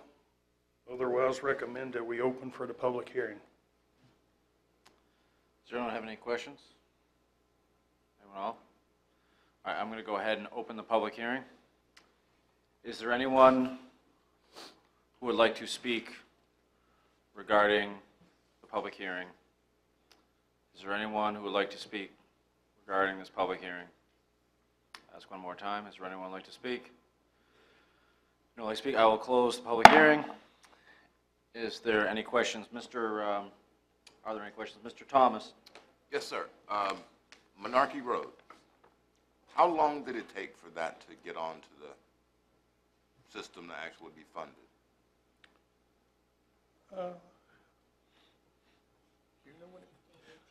It's funded through 2020 right now. It's got funding in each year from current out to 2020. I'm not sure when it actually came onto the plan. I think last year. Do you recall, Mr. Last year? Okay. I smiled because that and Ryland Road, which was one of the ones you did last year, were two that used to be in my district that are now in someone else's district that now they're going to be fixed. So I'm just wondering, does my district need to get smaller for roads to get on it, or just kidding? Thank you. It was about 7 years. Okay. But thank you. That was the last time I had it. I lost it in the last redistricting. Anyone else? Mr. Chairman, I'll make a motion that we approve the proposed FY18 to 2023 secondary road six-year plan and the FY18 secondary road construction budget. Second. Motion and a second. Any discussion on the motion? All those in favor say aye. Aye. Opposed? Motion carries. All Thank right, you, our gentlemen. second public hearing tonight. Thank you. Thank you. Thank you. Our second public hearing tonight is proposed amendment of Chapter 103 taxation, Sections 103-27, 103-49, and 103-127. Mr. I'm going to introduce it. He'll handle the difficult issues. Okay. Mr. Chairman and members of the board, the purpose of the public hearing tonight is to consider amendments to Chapter 103 of the Code of Caroline County, which covers taxation. The only real substantive change proposed is to Article 5, Section 103-27, which is related to the vehicle license tax. It's been determined that state law provides that vehicles that are used exclusively for agricultural or horticultural purposes, it's easy for me to say, on lands owned or leased by the vehicle's owner are exempt from the vehicle license tax. To address this, the proposed amendment adds language to the county code that requires citizens seeking such an exemption to make application to the Commissioner of the Revenue on an annual basis on a form that he prescribes. The form requires the owner to certify under penalty of perjury that the information provided is true, accurate, and complete. The second proposed amendment is to Section 103-127, which relates to the collection and reporting of meals taxes. The amendment here simply clarifies that the seller shall deliver monthly reports showing the amount of food and/or beverage charges collected and the tax required to be collected to the Commissioner's office rather than the Treasurer's office the way it reads now. The Treasurer simply collects the funds. It is the Commissioner that gets the report. And we're clarifying that in this proposed amendment. The last amendment is related to Section 103-49, which is related to the collection of transient occupancy taxes. And this amendment does essentially the same thing as the meals tax amendment, except it applies to TOT revenue. And it specifies that the seller, again, delivers the monthly report to the Commissioner and not the Treasurer. So these are the amendments that are subject to the public hearing tonight. Under the board's rules of procedure, you can call for a third hearing and further discussion, or by majority vote of the board, you can bypass that rule and essentially vote to approve the amendments tonight. With that, Mr. Bassoon is here to help answer any specific questions the board may have. Mr. Bassoon? Anyone have any questions for Mr. Bassoon? Okay. You want to do it All now? right. Kind of related. The tax that we're talking about and our high mileage tax are not in the same ordinance, right? I'm sorry, Mr. Supervisor. Can you say that again? I didn't hear the first I part. said, what we're looking at now and the high mileage thing that we allow are not in this particular section, right? No, sir. It's in a different section. Okay. And you sent us an email on the high mileage, and we'll address that at a later date. Okay. Thank you, sir. Anyone have any questions before I open the public hearing? At this time, I'll go ahead and open the public hearing. Are there any questions at all regarding this public hearing? Any comments? I'm sorry, yes. Any comments at all regarding this public hearing?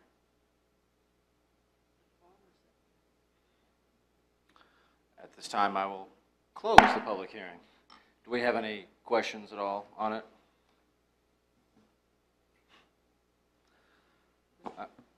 Mr. Chairman, I'll make a motion that we approve the proposed amendments of Chapter 103 taxation, Sections 103-27 and 103-49 and 103-127 of the Code of Caroline County as presented.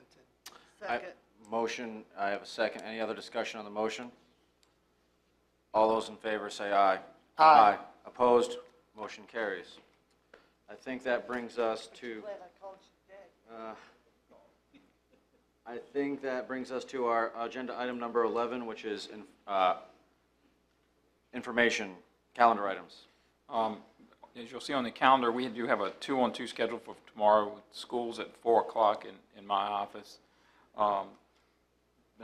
Mrs. Seeley did a good job of reminding you of a Memorial Day service at 10, which includes the World War I, World War II ceremony. See, I'm on vacation, but not the 30th. I'm actually working at least half of that day due to a meeting we have scheduled. Where did my mouse go?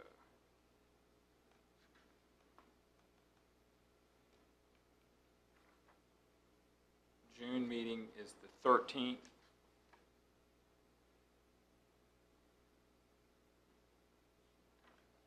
Sorry, my computer is slow. And then we need to establish a time if you want to have this work session. Oh, yeah, we got to go ahead and do that. You want to go ahead and do that right now? What is a,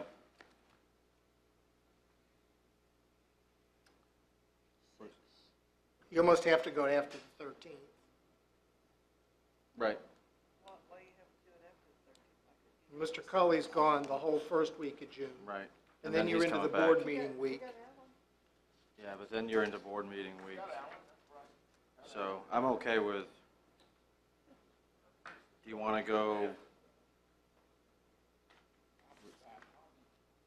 I wouldn't mind going the 20th. what about, We only have one meeting. do you want to get it over and go back to back? Tuesday, Wednesday? The 14th? The 8th? Is that going to put too much pressure on our staff to? I mean, we got a board meeting, they've got a board packet to put out. They've got a board packet day, so that's going to put a lot of pressure on them to get that board packet out. Who's that? Yeah, but the staff will be, you'd want staff there. I mean, I can do the 14th, we can do, Mondays are going to be, 14th is fine. 14th, the 14th is fine. All right, let's do, is that okay with you? Oh, you have a conflict? No, that's all right. I can work around it. Okay. So Wednesday, the 14th. Is that okay with you, Mr. Thomas? Okay. Gives staff time to Yes, get the right. information out to all the Right. tow companies. Right. Yeah, it gives them plenty of time. And me at EOC, 6 o'clock, is that fine? EOC, 6 o'clock. Okay? So we can recess our next meeting to that, we don't have to do that tonight. Right. Yeah. Is there anything else for informational items? No, sir, Mr. Chairman. All right. So I guess we are to the point now where we will take, we have no closed meeting tonight. So we will take closing board comments. Mr. Thomas? Mr. Seeley? I have none, Mr. Chairman. Mr. Underwood? I have none, Mr. Chairman. Mrs. Long? I would just ask from fellow board members, since we have the 2-on-2 tomorrow, any particular topics you want discussed, please let us know. And anyone interested in stopping by, the Port Royal Fishing Day for Children is Saturday the 3rd, 10 to 1. Are they going to give you a compelling case on why the tennis courts should be red and blue? Well, because you can make that change tomorrow if you want. We actually voted on green, so I don't know that it could, we didn't leave it open-ended at all. I just, my only comment is a question. We're still working with Mr. Schiebel, being able to do some street sweeping if we need to ourselves. You're looking into that? Okay, so we're on that. And how are we progressing on the park at the CT, old, basically Ladysmith Elementary? Thank you. The grading work has been completed. The contractor got out there and has over topsoiled everything and has graded that out. And that's been seeded and strawed, so we've been waiting for a little shot of rain. So he finished that on Thursday, rained on us a little bit Saturday, and again today, I guess Friday and today, so it's looking good there. The paving company is trying to get out there as soon as it dries up, so they're lined up and ready to come out. I just got a couple of questions. They only put dirt on one section of the field that was closest to the road. Where the low spots were. Right. They actually put dirt across the entire field. There's a ½ an inch that went across the entire field. Oh, okay, because you can't see it. Nope, Have they it's- done anything with the swampy area that's kind of in the back? Were they able to do anything with that? That's actually, staff's going to be working on that. It's just too wet. They've been over there, I mean, they just buried the machine and make more of a mess. But we're going to be grading that as soon as it dries up, and then we'll seed and straw all that as well. What are we doing with fencing around the softball field? Because we're turning the softball field away from the school. We're working with the contractor now, and he says that it's going to cost a whole lot more money to try to turn that field around because of the additional grading work that needs to be done where the tanks used to be. So he's recommending that we leave it in the direction that it is and put a small outfield fence, a catch fence out towards the school. But to leave it there, he says it'll be a lot less expensive to do that. Can you, yeah, but see, can you come to us with a price on what it would cost? Because we did put that out there, that that's what was going to be done, and I think people are calling expecting that. So can you just kind of put that out there, what that would cost? Just, Yes, I mean, sir. if we have to, if we're not going to do it, we're not going to do it. But I mean, I think some people are expecting to be able to have a softball field where they don't have to travel from that section of the county, where they don't have to travel all the way over to, They'd still have a behind the high school. softball field. They do, but there's nothing, it's wide open. I mean, it's not really enclosed by fences. It's a wide open, so I was just if you could get us a price on that, I would appreciate it. And then the one other thing is, what would it cost to the two basketball backboards? What would it cost to do the two glass ones, to make those glass? You have two glass ones now, and to make the other ones glass? $2,500 a piece. Well, I'm sorry, that was the entire goal. So the backboards, it was $2,500 for the entire post and goal. Can you get us? so Would you mind getting us a price on that too? Yes, sir. All right, thank you. That's You're all welcome. That's all I have.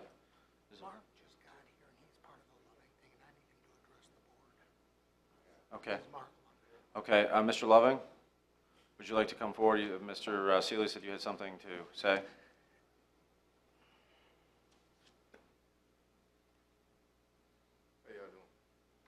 Hey, how are you? Pretty good, pretty good. Well, y'all have a question for me first, or?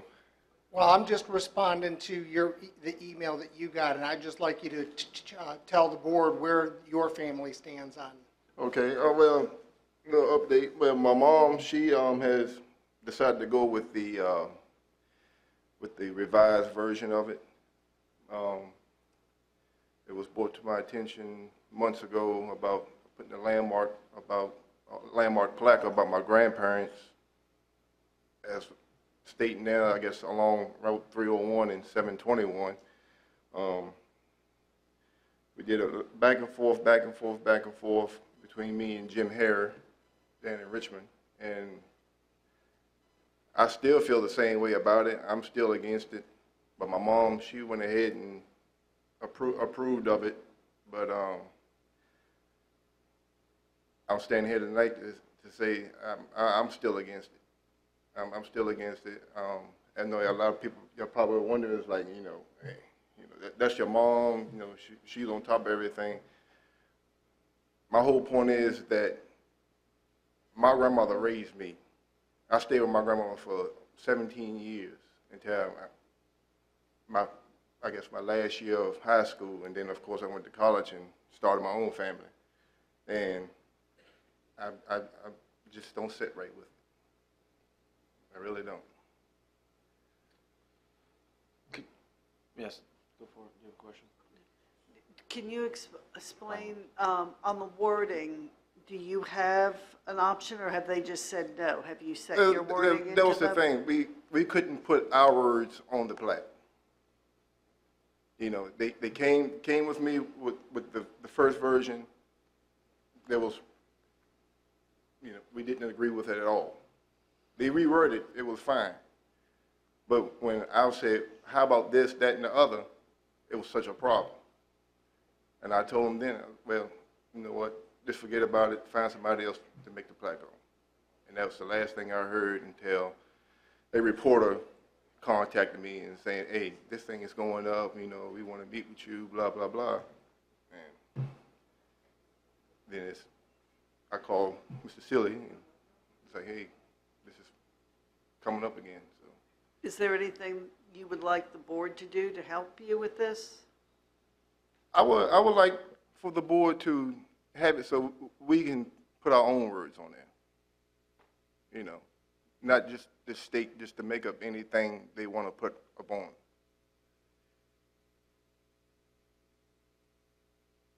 Okay. Anyone have any other questions? Mark, is your mother going to actually attend the ceremony that's going to take place?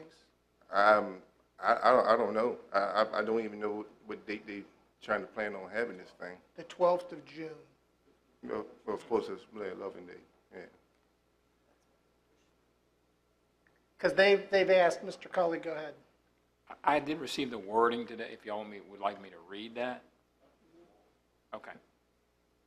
Reading it probably wouldn't hurt. At least everybody would know what we're talking about. But anyway, I did get it today, and evidently it's a top-down driven sort of, we're going to do it. Mr. Whiteman and I can attest to trying to get wording from the state for something, how hard it is. And we basically said we'll put up our own.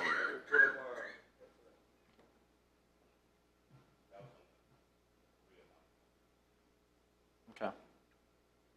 Anyone else have any questions? Yes, I'm just looking for what kind of direction they've asked the county to support this and help with it.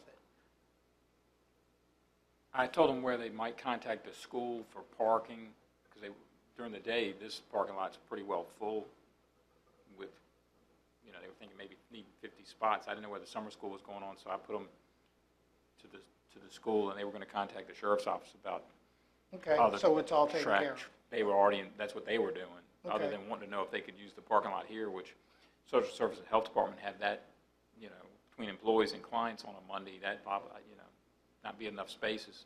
So I told them to contact the school. As long as they weren't having summer school, they have a big parking lot. They were going to hire their own shuttle Okay. service to try to get people off the side of the road. But they've got it all planned out. The governor, various senators and delegates and all those folks, they've already got them scheduled. So If they already have this thing scheduled, that sign's already been made. I don't think there's anything we're going to be able to do. It takes a long time to get those signs made up and ordered. I think they probably already had it ordered before your mother gave them the okay, I would guess. Yeah, You know, I mean, we can write a letter for you. You know, I mean, if they even made it, I mean, why still even put it up? I mean, I told them not to even make it, you know. But I appreciate it. Thanks, Thank Mark. you, sir. All right, thank you. Thank you. Can I, do we have a motion to adjourn? Second. All those in favor say aye. Aye. Aye. We are adjourned.